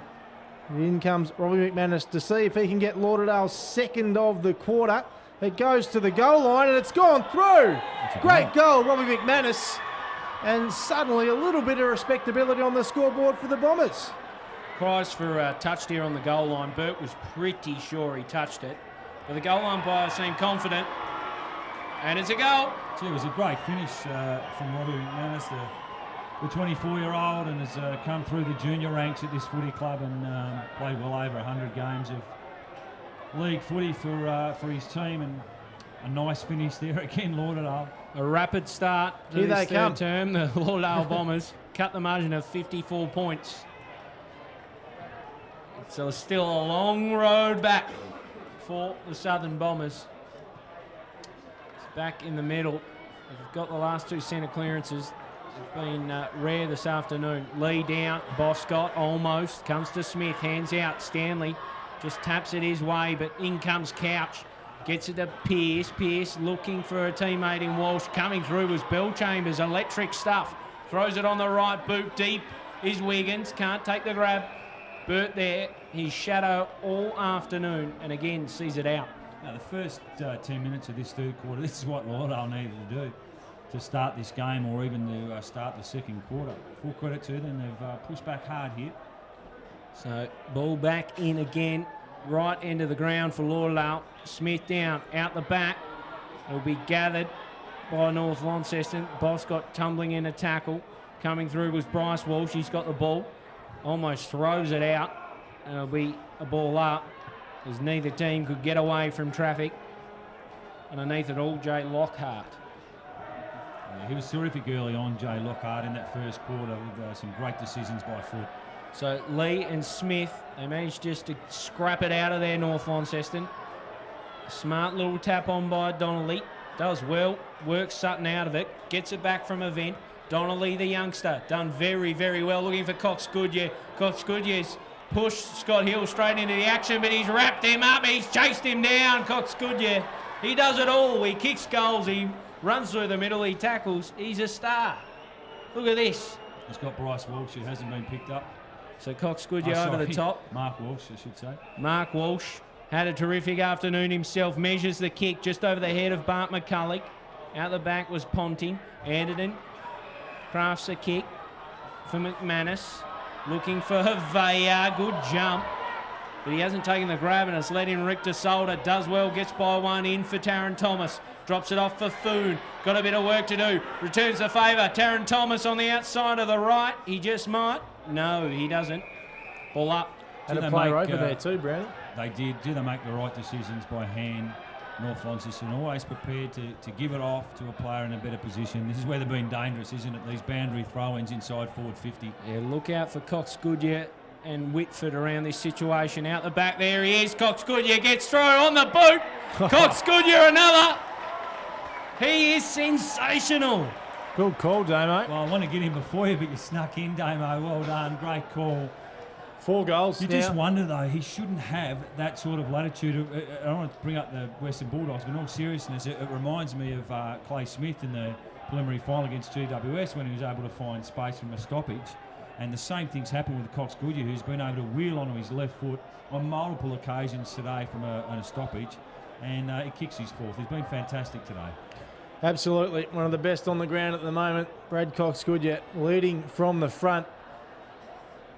Not far away from cracking the ton now, North Launceston. 14-11-95, 5-5-35, an even 60-point margin as we get underway again. Boscott's in there, Franklin. And now Boscott again, handball, got away. Wiggins coming through, gets it back, Franklin. He kicks it inside 50. And now McManus is there lurking, but it's all North Launceston. Baker out of defence. He's got Bennett on the run. Tommy Bennett collects the footy, wheels around, gets it backwards to Donnelly. He just sells some candy. And look, he gets the kick away. Was almost in trouble, did well. And now Lauderdale get the footy back though. Clevercamp centres it to Franklin. Franklin goes to a dangerous spot. And now the ball's turned over, and here go North Launceston again. Holmer out in front, takes the mark on the chest. What's he got on offer? He'll go back and take his time. He had Pearce on the lead. So Holmer loads up. He goes to the pocket. No one could take the mark. Pearce is there. Handball's back to Cox Goodyear, who's wrapped up. Here's Bennett. What can Tommy Bennett do? Puts it on the boot. Gets to the top of the square. Sutton's there for Lauderdale. McCulloch gets it back, and now Heavey out of danger for the Bombers. He puts it up to the wing. Chases on. Donnelly will get there first. Does well. Gets it backwards to Whitford. The skipper. He goes to his coach. And Tom Couch. What a season of TSL footy it's been for Tom Couch. He spots up Holmer, who has loads of space. He goes short to McCulloch. And Bart McCulloch will go back now and kick from 40 metres out. We'll be right behind this one. Played in the 2014 Grand Final, Brownie, for the Western Storm. He did, the former Brisbane Lion draftee. A few ex-Brisbane Lion draftees running around today. Josh McGuinness, the other one, but he hasn't hit the scoreboard so far, Bart McCulloch, and he's been someone that has troubled Lauderdale this season when he has gone forward. Bart McCulloch, the kick isn't his best. It's going to miss the lot, in fact. And, Mark couldn't be taken. Here's Anderson now out of defence for the Bombers. Sutton. And now the Bombers go further forward. Mark taken by Couch. He plays on. And they're away again here, the Bombers. They've got options everywhere. And running through. It's a goal. No, hit the post. Hit the post. Well, there you go. Electric stuff there from Baker, wasn't it? It's been good, Baker. The other one that's worked his way into the game nicely, the youngster in Donnelly, and he's had to work hard for his position this year in this team. He's been in and out of the side, Brownie, you're right, as Roberts takes it for Lauderdale. Slaps it on the boot. Good body work there by Wiggins. He's got no one but Thor Boscott, and that's where he heads. Boscott bursting towards the goal. He'll just keep it in, and Richter Solder wraps him up. He's all over him like a cheap suit, Richter Solder. There's a ball up. He's a disciplined player. I reckon the coach would love him, Richter Solder. He knew there that Boscott had to pull a trick. He was running out of time and space. Read it beautifully. So up they go, Richter Solder and Boscott. What an unorthodox ruck combo that is. And they'll wrap it up and go again. Well, 60 points, 61 points now in the third quarter. Not even time on third quarter. Disappointing afternoon. You're right, Breno. Holmer and Smith. Smith wins this one down, falls back to him. He slaps it on the boot. Not bad from the big man, but just offline. I mean, they've looked heaps more likely in the first 15 minutes of this third quarter, Lauderdale. Unfortunately, too little, too late. Wouldn't mind some feedback from people watching at home on Lockhart's pencil-thin moustache as he drives this one beyond the arc. The pack forms. There'll be a ball up. Around the grounds in the AFL, boys. Richmond 1-goal lead over GWS at the MCG, almost quarter time. The Tiger Army out in force there. Holmer outworked by Smith, comes out the back. Taron Thomas lays his name on it, doesn't get the ball, comes to Ponting. Down the wing, it's taken by Scott Hill. He looks inside and finds Sutton. Sutton cools the Jets. Has a look at what he's got in front of him. Finds Roberts. Good mark on a burst. Roberts, a little kick inside is good. He's very good.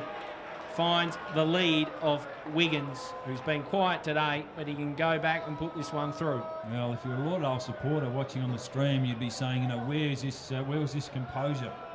Where was this clinical ball use and being able to spot up targets like Roberts did to Wiggins there and inside 50 in the first half? They would have loved that first hour back. Ryan Wiggins wandering on in from about 40, pokes at it, pokes it well, through the middle. It's another for Lauderdale. Their third quarter's been much better than their previous two. Yeah, well, credit to them. They've, I think, outscored North Launceston 3-1 in this third quarter. 16 minutes played, and look, what have we got? Breno, a 54-point lead, is it, at this particular point in time? So, look, maybe, who knows? They will be thinking in their optimistic way that if they can kick 3 or 4 goals and maybe cut the margin to around 6 goals at three-quarter time, they'll think they're close enough, if good enough. But they've moved Josh McGuinness into the midfield here. Mountain of work ahead of the Southern Bombers as Lee taps it down for North. Couch in there. Does well to get the footy. Still has it wrapped up there and holding the footy. So Lauderdale, a bit more momentum here. Well, the game's opened up, hasn't it? It has, yeah, indeed. So Fife will take the kick. in those bright orange wheels. He goes short to McGuinness, wasn't great. And now North Lonnie turn it over. Here's Lockhart, does well. Gets the boot to ball, up to McCulloch. Spotted him beautifully, you're right, Damo. And McCulloch though in all sorts. Coming through though, here's the Bombers and Baker. He goes inside 50. What's the option? It's Cox Goodyear. Gobble, gobble, gobble, gobble. Well, what a star. They've battled for a matchup all day, haven't they, since he's pushed deep? I feel sorry for Scott Hill, to be honest. Yeah, Annanen's had him on different occasions, but he's just a brute, built low to the ground, so strong, difficult. He's almost... he's our Dustin Martin. I was going to say exactly that. He's Dustin Martin when he goes forward. Lights are coming on here at UTAS Stadium for the Twilight Grand Final as Cox Goodyear comes in and kicks goal number 5, if you don't mind. North Lonnie up and about and on their way to a flag.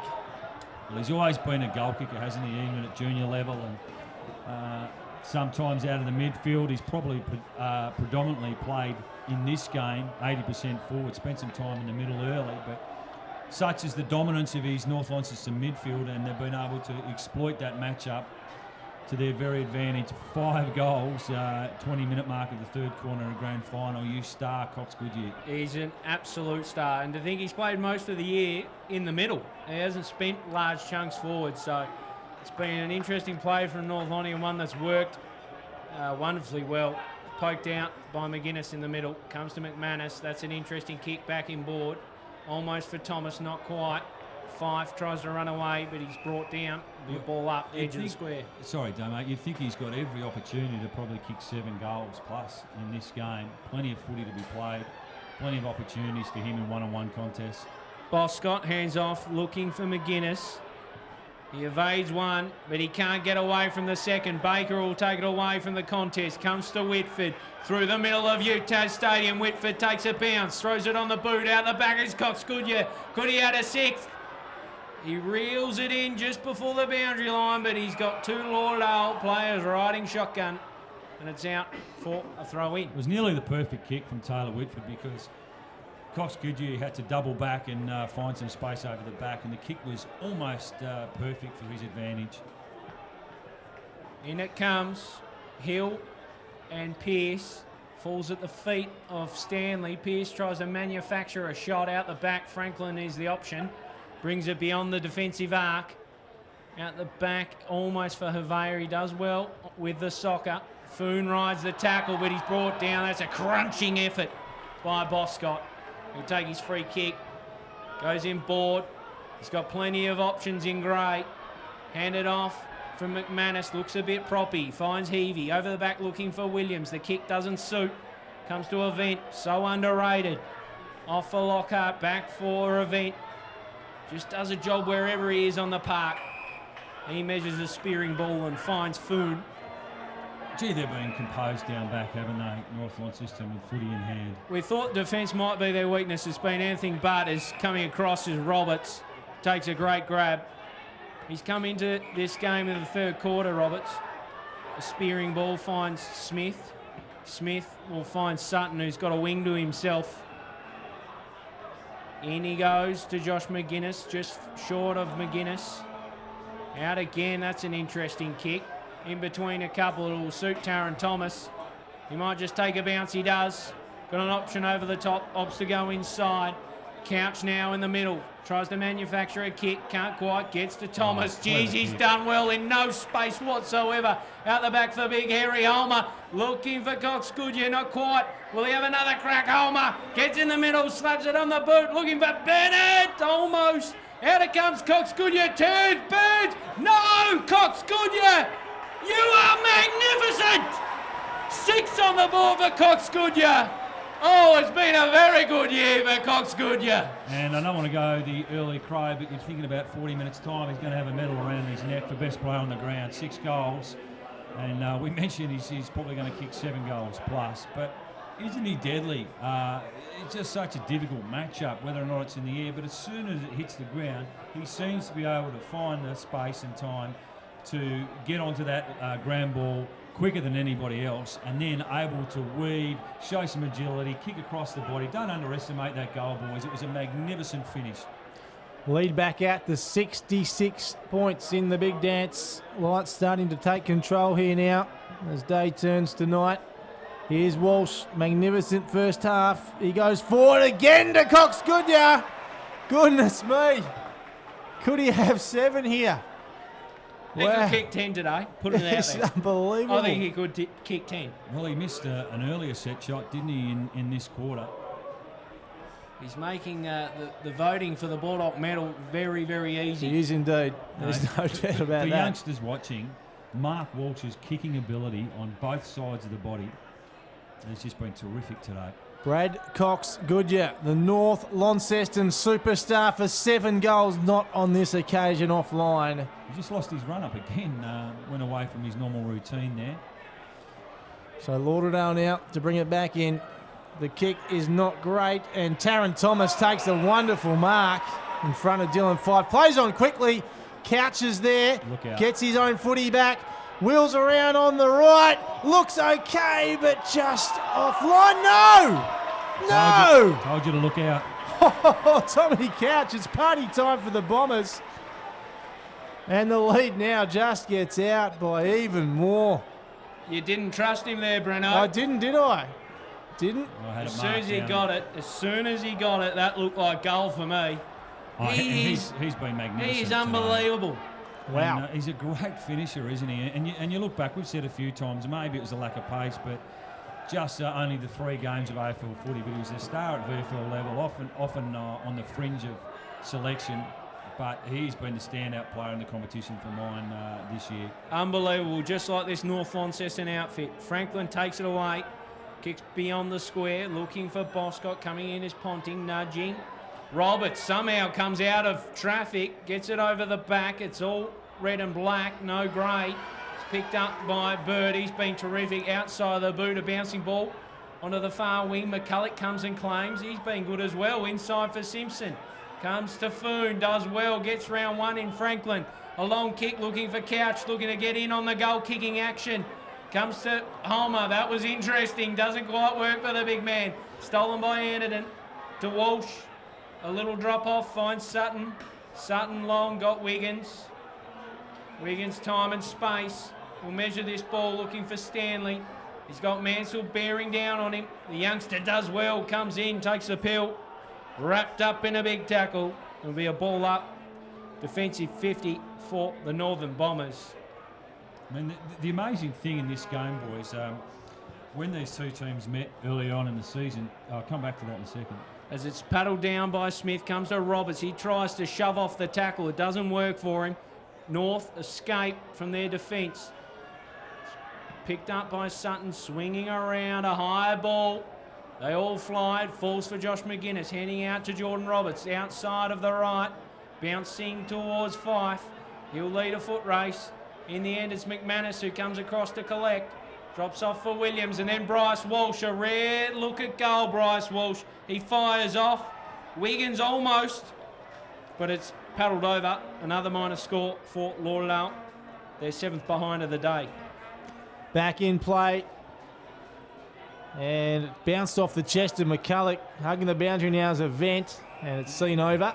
If you came to this game today and you were told deep into the 3rd quarter that Burt hadn't kicked a goal, Bennett hadn't kicked a goal, and McCulloch hadn't kicked a goal, you think, gee, this is a great sign for the Lauderdale Footy Club. No, Obviously, Such a good point, Burt's played down back, obviously, but gee, He's- they can hit you from anywhere, North Launceston. They certainly can.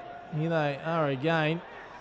Handball over the top. Wasn't to anyone in particular, but ends up okay. Pearce is there. And now I think it's Mansell in there with the footy, but McManus wheels around for Lauderdale, gets it back inside 50. Chasing now is a vent. Does well, does really well, but wrapped up in the end. And there it is, 3-quarter time. Another dominant quarter for North Launceston, but Lauderdale certainly a lot better than their first 2, but North Launceston lead at 17-13, 115. Lauderdale 6-7-43. The final turn, a mere formality. North Launceston will be 2017 TSL Premiers. Still a bit going on here. Yeah, they've got a shot after the siren here. So Reece Sutton, is it? Yep. Have a kick. I'm not sure. I guess just for his goal kicking tally, this one.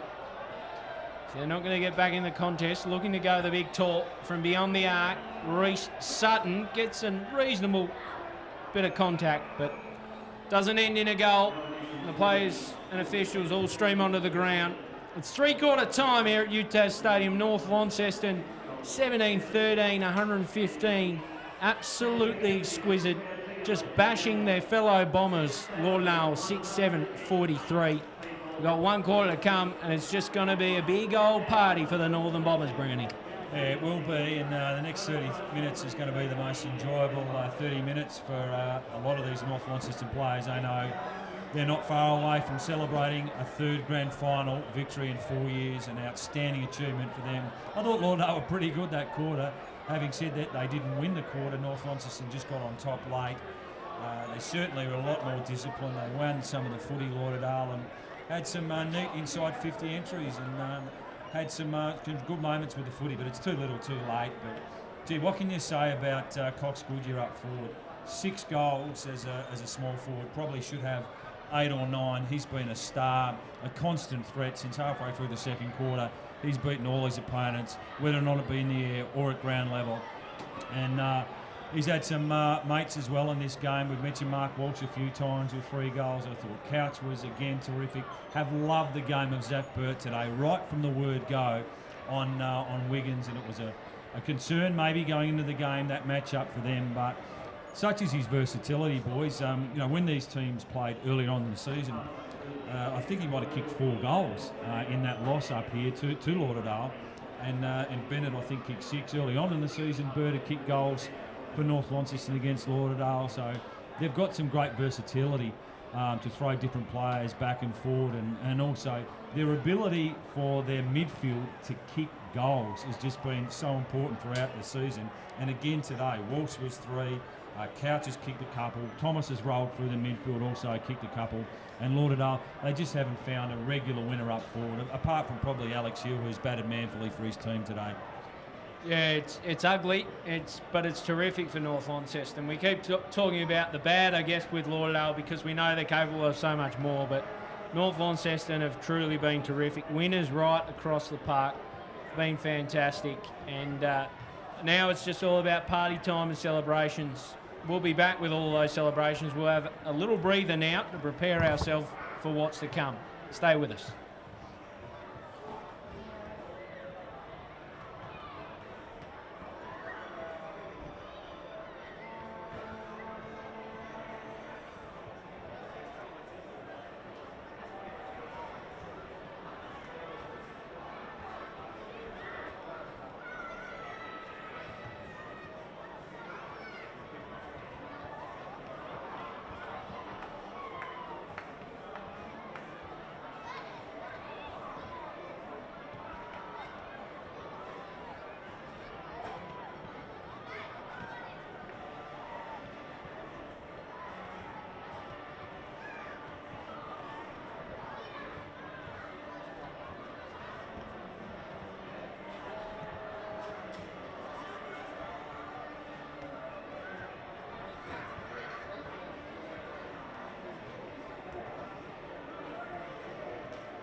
We're back here at UTAS Stadium for the celebrations, really, with North Launceston, because they are going to win yet another final, another grand final, another premiership. What a proud club they are, Canberra, and what a successful club they are. And they've been terrific today.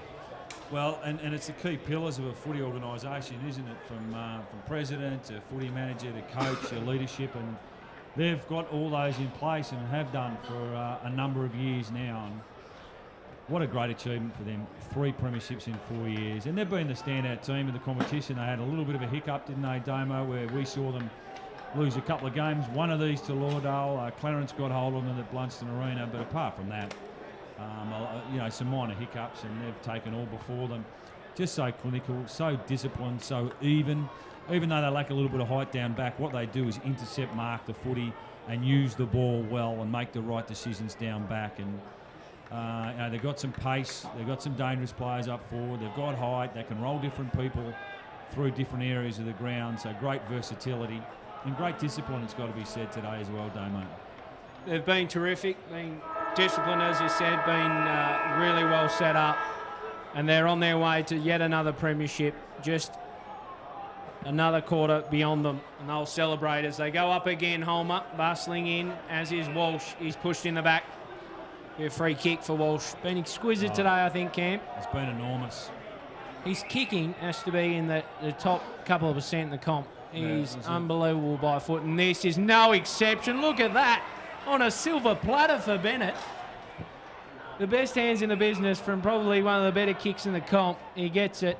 Bennett wheels around, loads up. Long to the square, juggling effort almost. Comes out the back. Cox Goodyear, no! No, Cox Goodyear. You are silly. You are unbelievable. 7 now for Cox Goodyear. He's had his own share in today. And I reckon at the end of this quarter, he'll have his own Bulldog medal. And maybe 5 or 6 of those have been from left foot snaps where he's just found too much space. And it's a shame, isn't it, from the Lauderdale Footy Club. They'll do well to keep this margin under 100 points. I expect North Launceston to run rampant. Great call by you, though, Damo. A beautiful kick from Mark Walsh from a free kick out of the centre bounce. Not sure for those voting on the Bulldog medal if we needed 2 and 1 today. It's all been one man, and one man just leading from the front. Brad Cox Goodyear, 7 goals. I shouldn't say that. It's been a wonderful effort from a number of players, but one standout, hasn't there, boys? Been absolutely superb as Holmer goes up again. Franklin inside 50 now for the Southern Bombers. Heavey on the charge. He's just, it was actually Stanley, and now Foon wheels around, comes to the wing. Boscott's on his own, and Walsh from behind. Still with the Southern Bombers, and they're a chance now, but great work here from North Launceston. 5 picks it up. Was he taken high? Too high, I reckon. No. Just missed by the umpire. It's not getting any easier for young Mitch Anderton either. He's picking up Tom Couch, who's another brute when he pushes forward.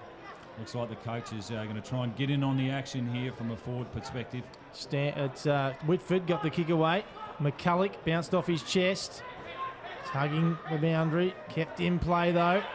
Simpson centres the footy. He's done nothing and wrong. And now look at this. Look at this. Lockhart. He's got one player by himself.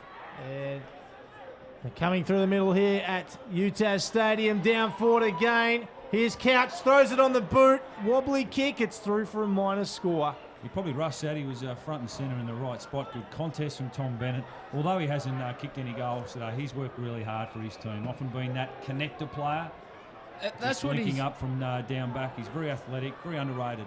That's what Tom Couch said at some point through the season, that he could have kicked 50 plus, Tom Bennett, if he played stay at home forward, but being terrific and unselfish as they bustle through again. And here he is, Tom Bennett, on the pain of 50. He's played that lead-up role described by Tom Couch as a Nick Rewalt type role. Yeah, I agree. Or Tom Lynch for Adelaide. Yep. He does that really, really well. He's an A-grade cricketer, so a great sportsman in his own right. Loads up from beyond the arc. It's coming. It's got the distance, but it's offline. Another minus score for Northern Bombers. It's eerily similar, isn't it? In the game back a couple of weeks ago, boys, it was 18 goals to 4. It's currently 18 goals to 6 at the moment. Coming out of defence was Anderton, looking for his skipper. Can't quite. Reeling it in was Lockhart over the top. It's cut off by Bryce Walsh to Boscott over the top. Finds Sutton inside, back for Walsh. Hands for Heavey. Then to Sutton. In the square, he'll find Josh McGuinness in a bit of space. He draws one and hands over. McManus breaking away, looking for Havea. He looks cooked. He does. He's spent his petrol tickets, the big fella, and Holmer helps himself. Out the back, he'll look for Baker. Bustling through was Roberts. He's got better as the game's worn on. Inside, no, he goes the outside of the right. It almost works for him. Burt just dealt with Wiggins, and I think Wiggins will have a kick. His first mistake today, I think, Zach Burt. He was a bit stiff there because the kick from Roberts, there was no way known that was supposed to be kicked.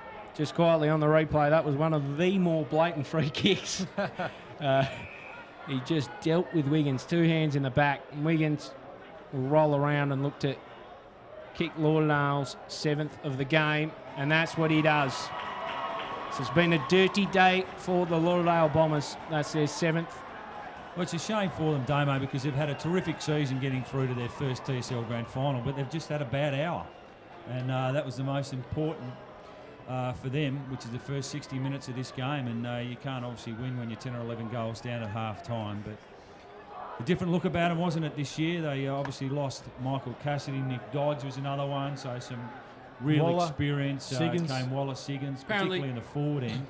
Sorry to interject. Apparently half a chance to get a few of those back, Breno. Yeah, that's the word on the street. And why wouldn't you want to come back to a team like this? It's had a great season. Not their day today, but certainly going places, that's for sure, as Lee punches it forward and gets the footy back. It's a high ball now into his team's attacking zone. Cox Goodyear lurking again. He couldn't get 8, could he? Not yet. McGuinness, handball over the top. Now Sutton tries to turn his opponent Bennett inside out. McGuinness keeps it in play. Not for long, out of bounds. So 74 points is the buffer. McCulloch just toying with McGuinness there a little bit. You see that? Very, very interesting. So we see the throw-in take place. North Launceston's attacking 50. And they come, the 2 ruckmen, as Franklin has the ball on a string. Gets it back to Hill, back to Franklin. And sideways now. Push forward. And all North Launceston, though, it's Richter Solder who booms it inside. And Bell Chambers was there. Was he taken by foot? No, he free was. kick. Free kick. So there's the replay on the screen. Richter Solder's been another really disciplined player today for his team. Short kick for the Bombers. Just winding down the clock now to a North Launceston flag. Josh McGuinness. I think he's tried hard, Josh McGuinness. He's been one of the better players for Lauderdale today. Pumps it up the wing. And Donnelly's there. As he dealt with Bob McManus. Umpire says no. And a throw-in will take place. I don't disagree with that, Brownie. I think him, Alex Hill, and maybe Nat Franklin, the 3. Yeah, he was the one midfielder for Lauderdale that got his hands on the footy early. And unfortunately for him, just some of his teammates in the early stage of this game weren't able to. Thor Boss got in the ruck, got the footy back, and then dragged down by Taylor Whitford, taken high. So he'll get the free kick, Thor. Plays on. And he's got Heavey in his sights, but only goes as far as the young gun, Taron Thomas. What a star he is. He spots up Ponting. Ponting plays on super quickly. He's got Holmer on a lead. He takes a nice mark out in front. And Louis Holmer, in his first season with North Launceston, will be a premiership player in about 20 minutes' time. He'll go back now and kick from 30 metres out directly in front. He's been serviceable today too. Obviously not as dominant as he was a couple of fortnights ago when these two teams met, when he kicked 3 goals and pushed forward out of the ruck with Alex Lee, a late withdrawal. But he's a real role player. I reckon they love his energy around the contest. North Launceston, he gets an opportunity to get on the scoreboard now. His coach, Tom Couch, brought him to Tasmania. Holmer, his kick is offline minus score. Doesn't matter though. This one is over. It has been for a long time. Dominant display from North Launceston. Wish Wilson short. A little unsure that kick, but finds Ray Hill. It's target in the finish. Looking for McManus. Over the back was Lee. Keeping alive was Walsh. It's McManus who takes it off the line. Fife inside. Looking for Bill Chambers. On hands and knees. Battling away Bill Chambers. He's got Ponting wearing him like a backpack. Will be a ball up. Tommy Couch is limping, boys, as he makes his way inside the forward 50 from that stoppage. Looks like he's got a lower leg injury at the moment. Who cares, Cam? He's going to be a over the back. It's Whitford. He always goal. Oh, almost threads the needle. Nothing will get him off the ground, will it? It was a brilliant kick on the outside of the foot. Here's another one, Whitford, whose dad played a lot of footy with this football club. Been involved in the junior coaching ranks as well, and also at senior level. Wish Wilson looks to uncork a genie, goes long. And Moscott almost, not quite. McManus tries to get a handball out, almost threw it from the looks of it. It comes to Foon, navigates traffic and finds his skipper almost with a chest mark. Coming across with Sutton, all over him. Holmer in there too, extracts it. Done well, the big fella. A little spearing ball, too short for Bennett. Out comes McGuinness with a little help from Bryce Walsh. Finds Sutton on the outer side.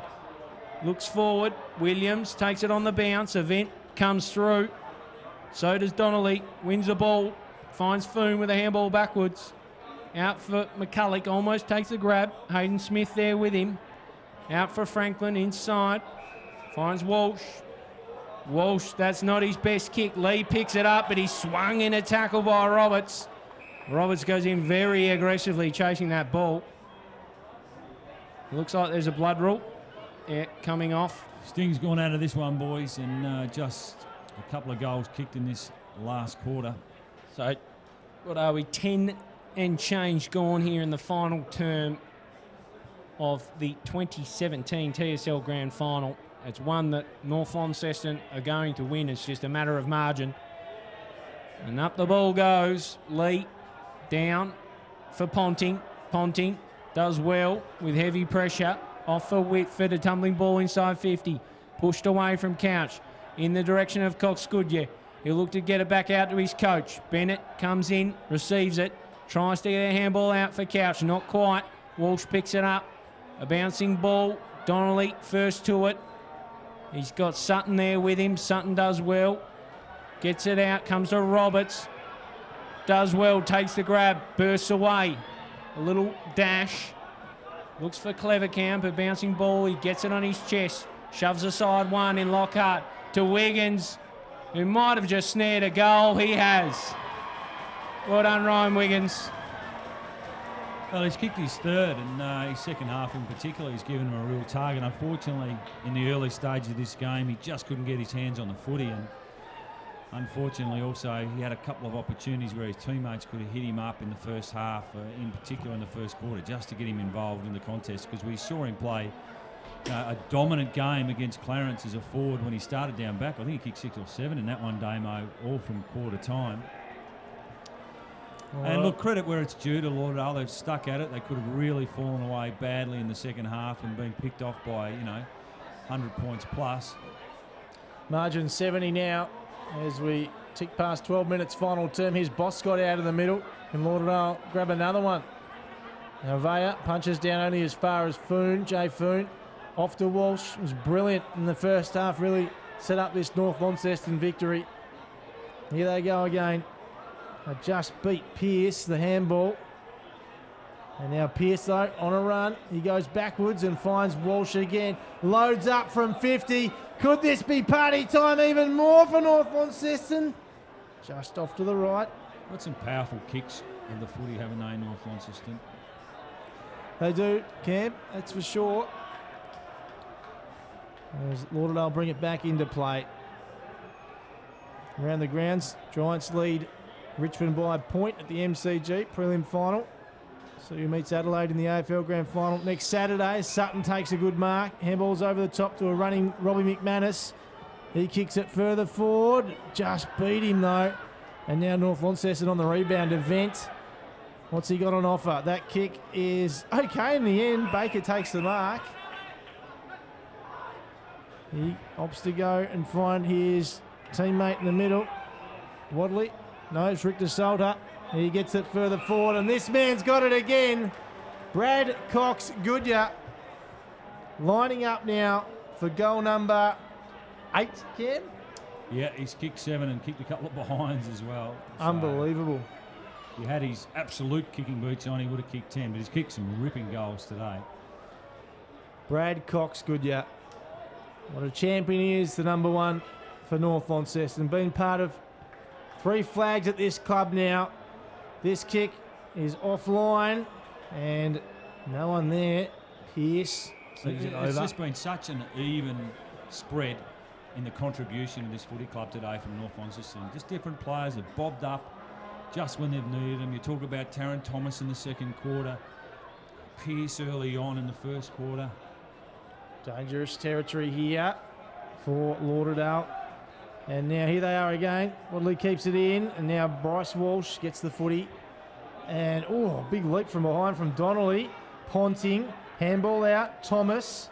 And now running through is Richter Salter, but the kick goes straight up in the air and gobbled up by Joshy McGuinness. He plays on quickly. He finds his teammate, and they get it further forward now to Fife. Couldn't hang on to the footy. Well done, Event. Event goes the short option to Lee. He's a great player, Jack Event, isn't he? Whether he's in the middle, whether he's down back looking on a small forward for the opposition or playing forward. Hill takes the mark off to Walsh. Gets it, centres the footy. Now Bell Chambers. McGuinness, really Slow motion, slow Breno, motion sort of set up. You're right, Brownie. They get it out of danger though in the end through Smith, Lauderdale. Sutton's on his own on the wing. Does well, sells the candy and centres the footy. And now Walsh, as he run down, no, got the handball away. And Lauderdale inside 50 once more, and Alex Seavey's there to collect the footy. We go back and back himself in. Looks like he probably will, and we know he can boot it. He's unsure though, decides to go the short option in the end, and a mark taken by Ed Stanley. So Ed Stanley now. Chance to get Lauderdale's 9th goal of the afternoon. 15, almost 16 minutes gone this final term. North Launceston on the verge of their 3rd TSL premiership. What a story it is. So Ed Stanley, the former Clarence player, right in front of the Lauderdale supporters in the pocket down there on the right-hand side of the screen. The kick is way offline, punched away, and now North Launceston get the footy back. They go backwards, and now Mansell sees it over, so we'll have a boundary throw in far side of the ground.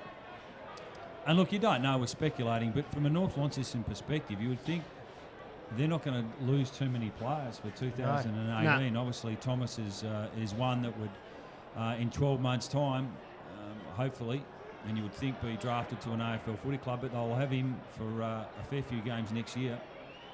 Bustling through was Clever Camp, almost took it. Dropped it off for Ray Hill. Here he is. Taron Thomas just shakes one, and away he goes. Tucks the footy under his arm. A long kick. It favours Couch. Couch looking to run away with it. Coming in was Smith. Couch picks it up. Does his work in a phone box and puts it out in front of Cox Goodyear, who takes a terrific mark. Plays on around the corner. Cox Goodyear. Oh, behind. You're entitled to do that when you're the best player on the ground and you've had 10 or 11 shots on goal and probably marked the ball 7 or 8 times inside the forward 50 today. It can be on the arc, Lauderdale, but not for long. As Lockhart comes and swats it over. 18-19 they've kicked today, Cam. Could have been even uglier. Well, we mentioned it's eerily similar to the second semi in many respects. It was 18 goals to 4 on that occasion. So in it comes. Lee down for Ponting. Can't get it to the boot. It's from Hervea to Walsh, then Franklin, who's kept on trying. On the outer side, he looks for Williams. Leading in the foot race was Mansell. A clever inboard handball almost finds its target in Donnelly. They get it out of there though, Lauderdale. Good bit of work. Bill Chambers down the wing. A bouncing ball for Stanley. Coming across was Lockhart. Desperate stuff. Pushes it out of play. So 18 and change gone here, Cam Brown. The result has been known since half-time. Well, before half-time. Yeah, it's just that the worst 60 minutes you could imagine for Lauderdale, wasn't it? And what's been otherwise a terrific season for them. But unfortunately, on the biggest day, for an hour, they just became unravelled. They did indeed. Heavey now loads up, looks deep with a fly was Fife. And it bounces over. And it's all about, for mine in finals, making composed decisions, being disciplined, but also being able to hit the scoreboard. And that was what Lauderdale needed to do. They needed to get off to a good start. They weren't blown out of the water at quarter time, but gee, it totally fell away for them in the second quarter. Ball back in, Lee taps it down, Thomas. A vent back to Thomas, comes through and just goes over the head of Homer. So Lauderdale's there to collect it. And it was Sutton, gets it off to Anderton. And now Havea, he goes backwards to Anderton. Thor Boss got all on his own out in the wing here, but the Bombers decide to go straight down back to Sutton. Sutton goes inside the centre square. He's got Franklin on. Franklin's got lots of time, lots of space. He throws on the boot. It's a shocker. It's a tired kick, that. It was a very tired kick indeed. And lots of tired players out there at the moment. As Thomas kicks the footy back, he's not one of them. He's in there amongst it all. Umpire will ball it up.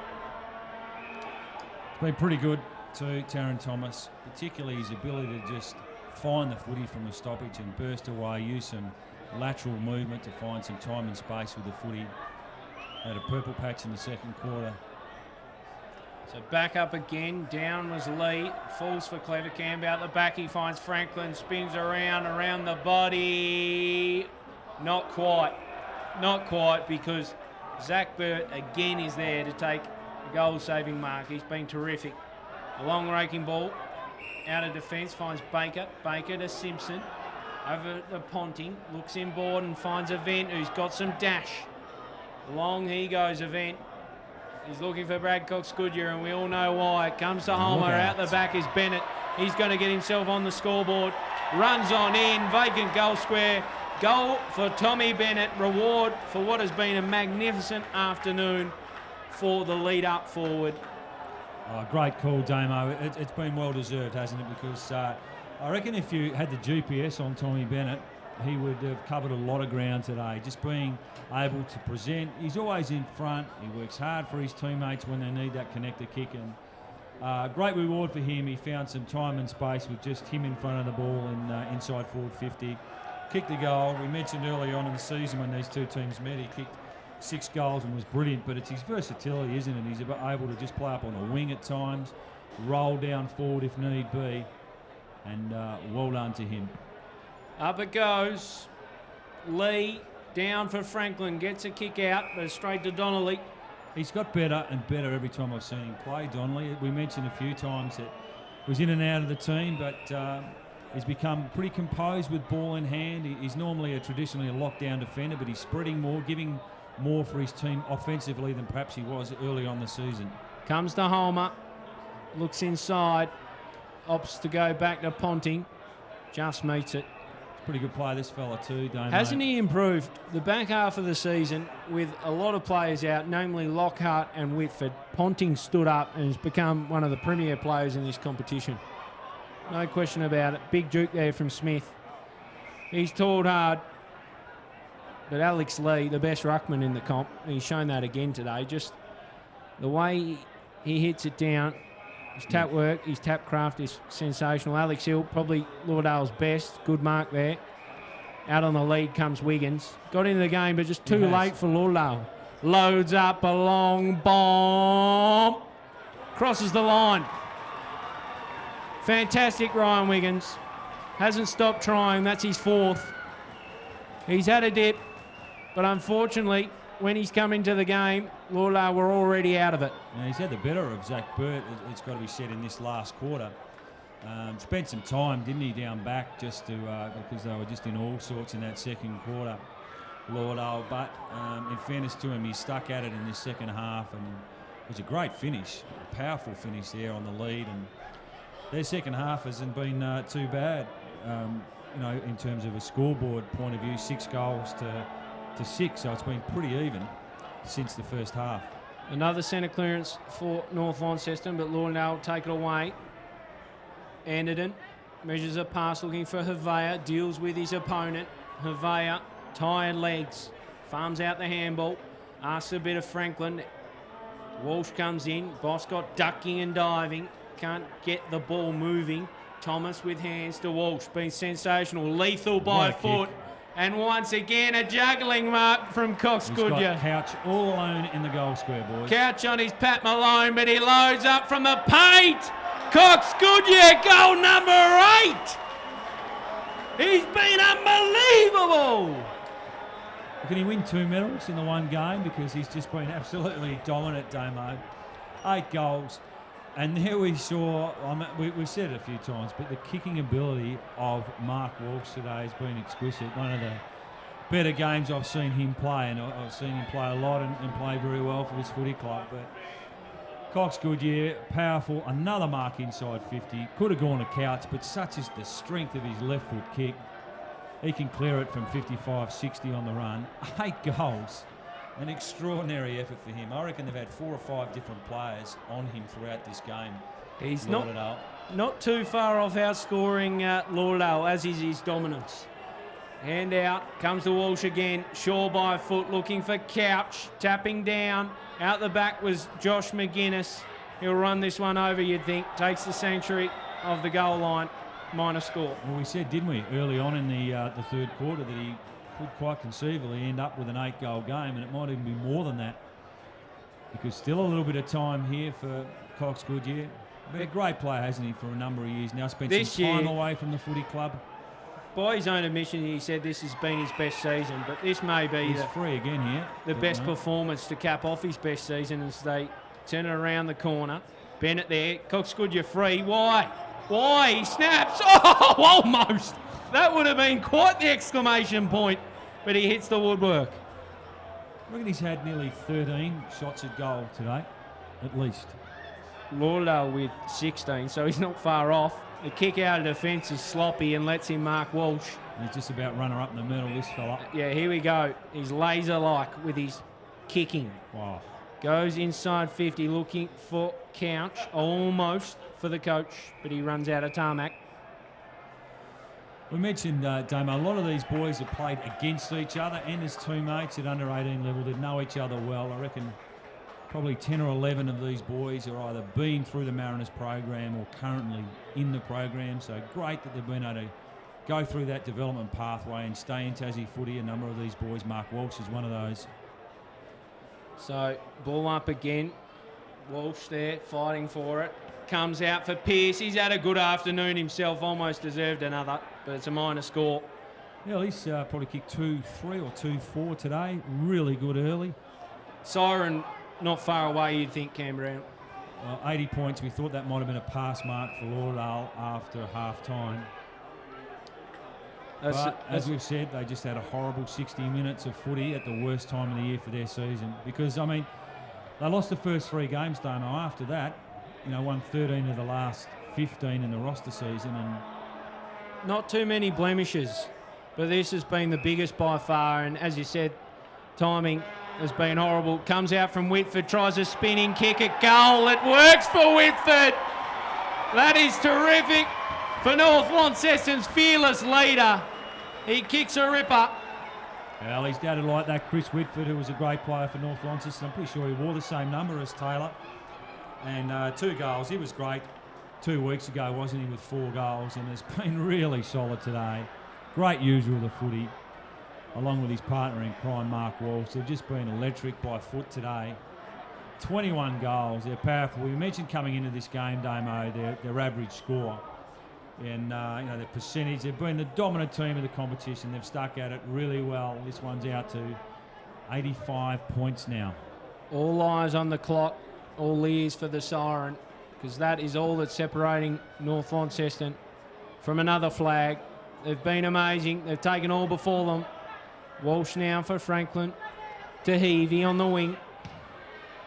Lauderdale push forward. There it is! North Launceston, 2017 Southern Cross TSL Premiers, and they've done it easy.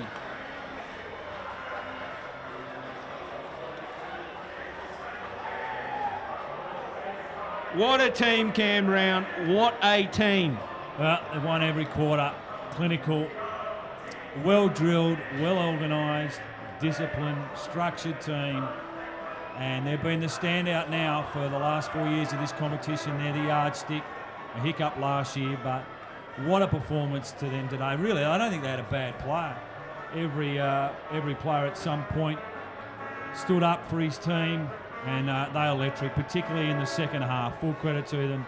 Really well coached. What a great story that is for Tom Couch in his first year since coming down from Melbourne. Spent some time away, also on the mainland in other competitions, but he'd be thrilled and delighted with his team today. And he led for them front, particularly early. And gee, what a stunning performance. We'll talk about Cox Goodyear shortly, but well done to North Launceston. A disappointing time now for Lauderdale. It's really hard for them. You just want to be off the ground on these certain situations, and they didn't bring their best early today, and they were punished, weren't they, in that second quarter? 10 goals to North Launceston, and we mentioned a few times throughout the call, unfortunately, that bad period in the second quarter, the wheels fell off, and you just can't do that in a grand final day, mate. They were given a lifeline somewhat at quarter time because North Launceston were inaccurate. They didn't take that lifeline. It quickly unravelled with ill discipline and really lightning stuff, you've got to say, from North Launceston, putting the game beyond doubt at half-time. The second half was just party time. We just saw North Launceston and Bradley Cox Goodyear put on a show, and boy was it a show. Puts an exclamation point on an amazing season from North Launceston. They timed their run. They got the right players right for the finals. They rested people. They took it easy when they needed to. They timed everything perfectly. And as you said, barely a blemish today. You look at their team and everyone was good. Everyone did their job. The amazing thing about Cox Goodyear, he kicked 8. Reckon he could have kicked almost 12, which would be unprecedented at the top level in a competition in a grand final, because he missed a couple of gettable ones by his standards, but he was amazing. He was even good early as a midfielder. To kick 8 goals on the biggest stage, he was a constant threat. They exploited that matchup. They obviously terrific the way they coached today, on and off the bench, obviously, from Tom Couch. He's got some great support off the ground, and look, they had winners. We mentioned too, didn't we, that Bart McCulloch, a solid citizen for them today, and so too was Tommy Bennett, but they didn't need them among the goals. They could afford to have Zach Bird, who played down back early and was really important, I thought, for the first 3 quarters. Some of their intercept marking down back today, Damo, was terrific. Rick DeSolder, I thought, was really good down back for them. Jay Foon, Lockhart had his moments. I thought it was the best game I've seen Baker play. So, they just had winners all over the ground. Mark Walsh's kicking, it was just a treat to watch him go about his footy today, and I thought the coach was magnificent early. We've mentioned Pearce. You could go through the whole side. Pontig's underrated. Jack Event does his job each and every week for the footy club. Taron Thomas, Lee in the ruck. Holmer played a role for them. Donnelly, even the 16-year-old boy in young Ben Simpson had his moments for the footy club. So when you have that many winners all over the ground and so dominant, it's no wonder that you outscore your opposition 21 goals to 9, and albeit 43 scoring shots to 16. Disappointment for Lauderdale. Full credit to them on making their very first grand final, and they've just got to use this, I guess, as motivation, don't they, for next year, and know that if they get to this particular point in time again, they need to give her a better account of themselves. And it's a difficult job, isn't it, to come away from home? You need everything to go right for them. They were hurt by the loss of McGuinness early. That hurt their structure, and the game just fell away from them after that. And unfortunately, North Launceston got on top around the contest. I thought they hurt them, particularly from some of the stoppages, and some of their goals from clearances were really, really pivotal when the game was on the line, I thought, Damo, in that second quarter. Yeah, they're amazing, North Launceston, and this team, we talked about the average age prior to the game, 21.6 was it, or 21.9? Yeah. 21.6, I think, which is which is scary for the rest of the competition to know that this team's going absolutely nowhere. They're going to be in the reckoning for years to come. And the young talent on show was terrific. I thought Mansell had a great day. Darren Thomas you've talked about, but not too many losers at all. They're just an amazing outfit, an amazing culture built at that club. And it's just another one, and maybe they've gone to another level this year. Oh, they have, I think. And look, 8 players with 20 years and younger, 20 years below. So there's a lot of footy to be played for this team. And look, they haven't got too many. You know, their oldest player on the list is the coach, I think, at 29. And then you go to Bart McCulloch and Homer at 26. So there's still plenty of footy to be played. So they're the team to catch going forward. And we mentioned throughout the call, you wouldn't expect them to lose too many over the next 12 months.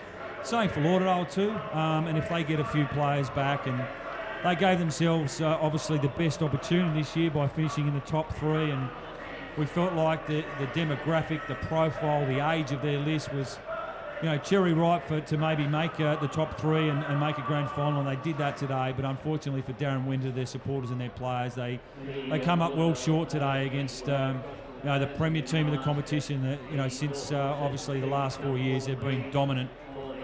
You know, going back to Zane Littlejohn days and what he was able to do for this footy club, and continued by Tom Couch. They've just got such a strong culture.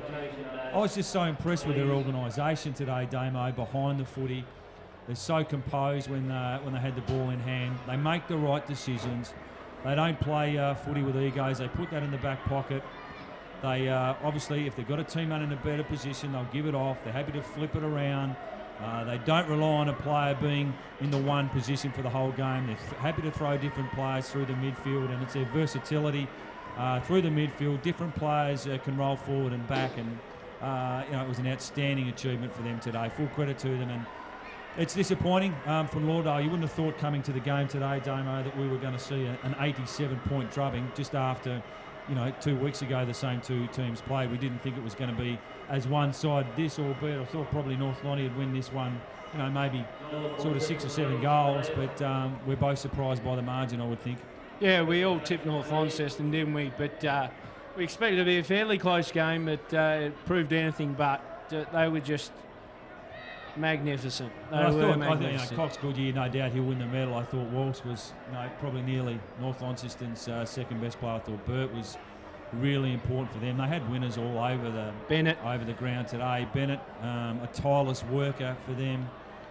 Different players just bobbed up as they make their way through, and that's a magic moment for the footy club and the players, just to have that euphoric 5 or 10 minutes just as a group. They're being mobbed at the moment by their supporters and family and well-wishers, and they'll no doubt have a great night tonight and reminisce on what's been a great 2 hours of footy and a great 3 years premiers over the last 4 years.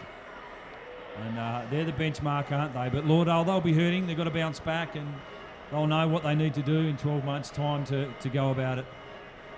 Darren Winters signed on again, so they'll be back and fighting for it, but so too will North Launceston. Tom Couch is North Launceston. So impressive.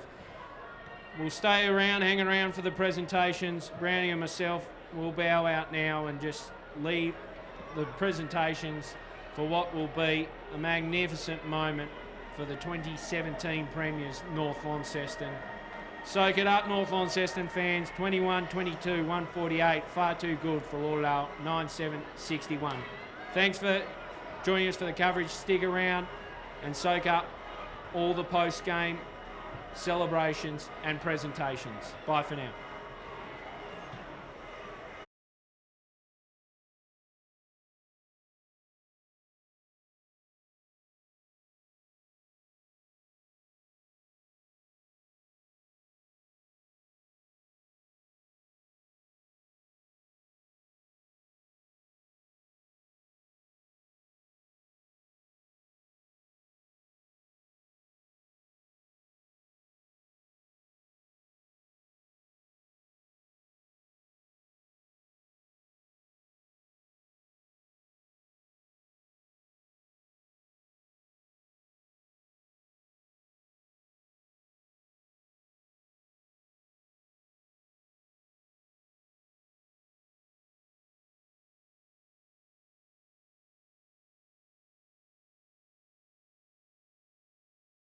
Lauderdale captain Bryce Walsh, if he would come forward just to say a few words. So please welcome Bryce Walsh to the microphone.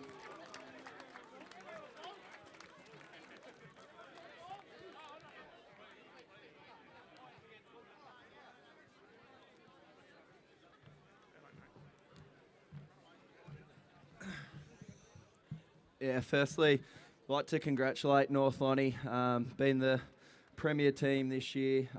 Obviously showed Couchy's put in a good game plan, good structures with good players, so you deserve the win. To our guys, at the start of the season, no one had us making finals, so I think we've surpassed where everyone had us. But yeah, for our group, we'll bounce back. We're quite a young group, first grand final, and thanks to all our supporters for coming out. But enjoy it, North Lonnie. Well done. Well done, Bryce. Never easy. Our first presentation is the Baldock Medal for the player voted best of field in the grand final this afternoon. I'd invite Carl Saunder from the TSL to come forward to present this to the best player on the field. No surprise, Brad Cox Goodyear.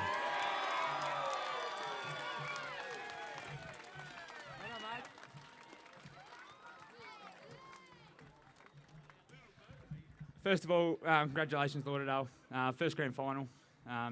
You know, disappointing to loss. We lost one last year, but that only fuel to go further. To our guys, couldn't be prouder.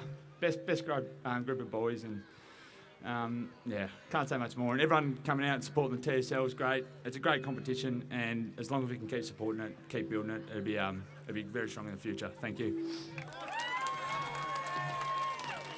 Well done, Brad. The Kazali medal goes to the winning coach, and Tanil Savage, Roy Kazali's great-granddaughter, will present this to the winning coach, Tom Couch.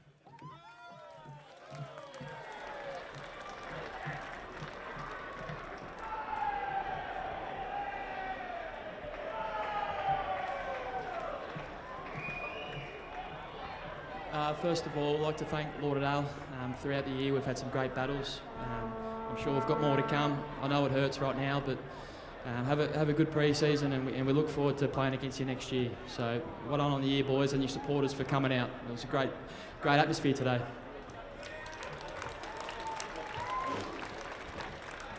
Just to the boys, just want to thank the whole club, Thane, the committee, all the coaching staff. You're terrific. The players, the leadership group, led by Taylor. Boys, you deserve this. You work harder than anyone. All right, this is not luck. You've earned every second of it, boys. So let's enjoy this, and then we'll get back on the track soon enough. Don't worry about that. Time now for the presentation of the Premierships medals. We've got our Oz kickers ready to present them to the winning North Launceston footballers. And first up, we welcome back Brad Cox Goodyear.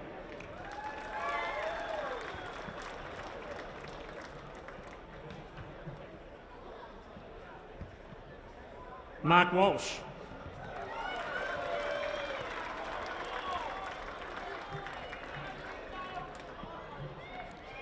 Number 5 is Tom Bennett.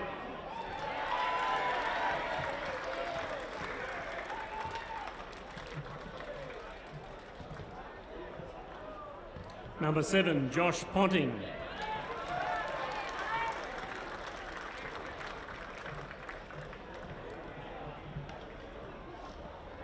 Number 8, Zach Burt.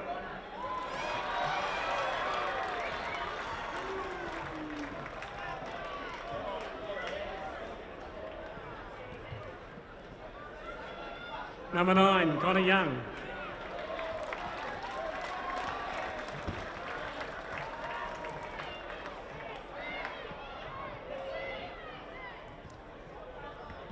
Number 10, Jake Pearce.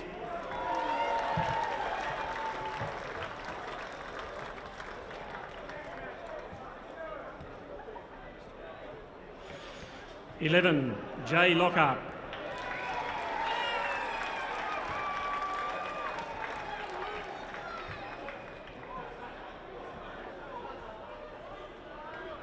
Number 12, Bart McCulloch.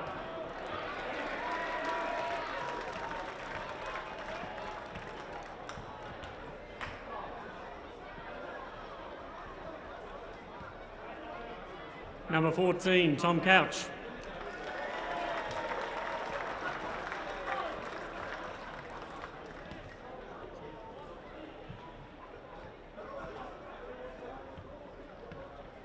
Number 15, Jack Event.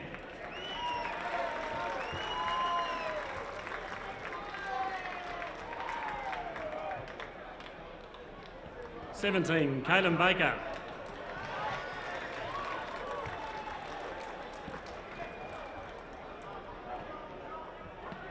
Number 18, Ryan Mansell.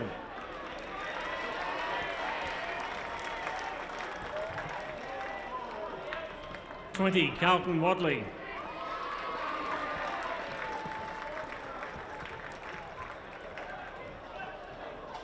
Number 26, Jay Foon.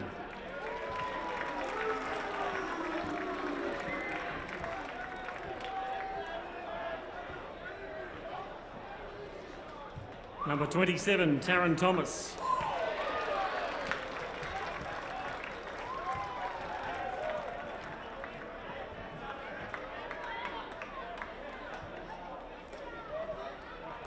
(28) Arian Richter Solder.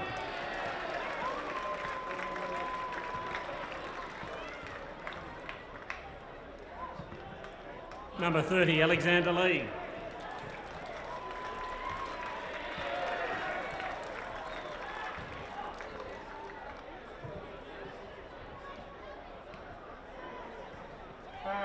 Number 40, Lewis Holmer.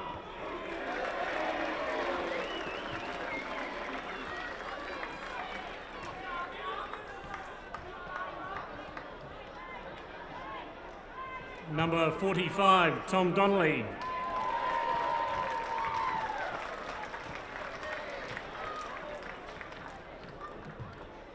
(67) Ben Simpson.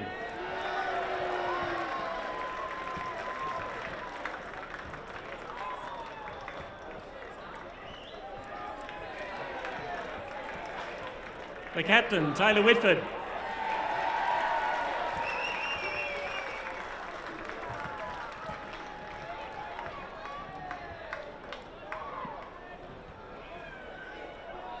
I'd invite Tom to come back onto the dais, and the Treasurer of Tasmania, Peter Gutwin, to come forward to present the Southern Cross Premiership Cup to the North Launceston Football Club, Taylor Whitford and Tom Couch.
White Women's Foundation. On behalf of everyone Tasmanian, please come stand.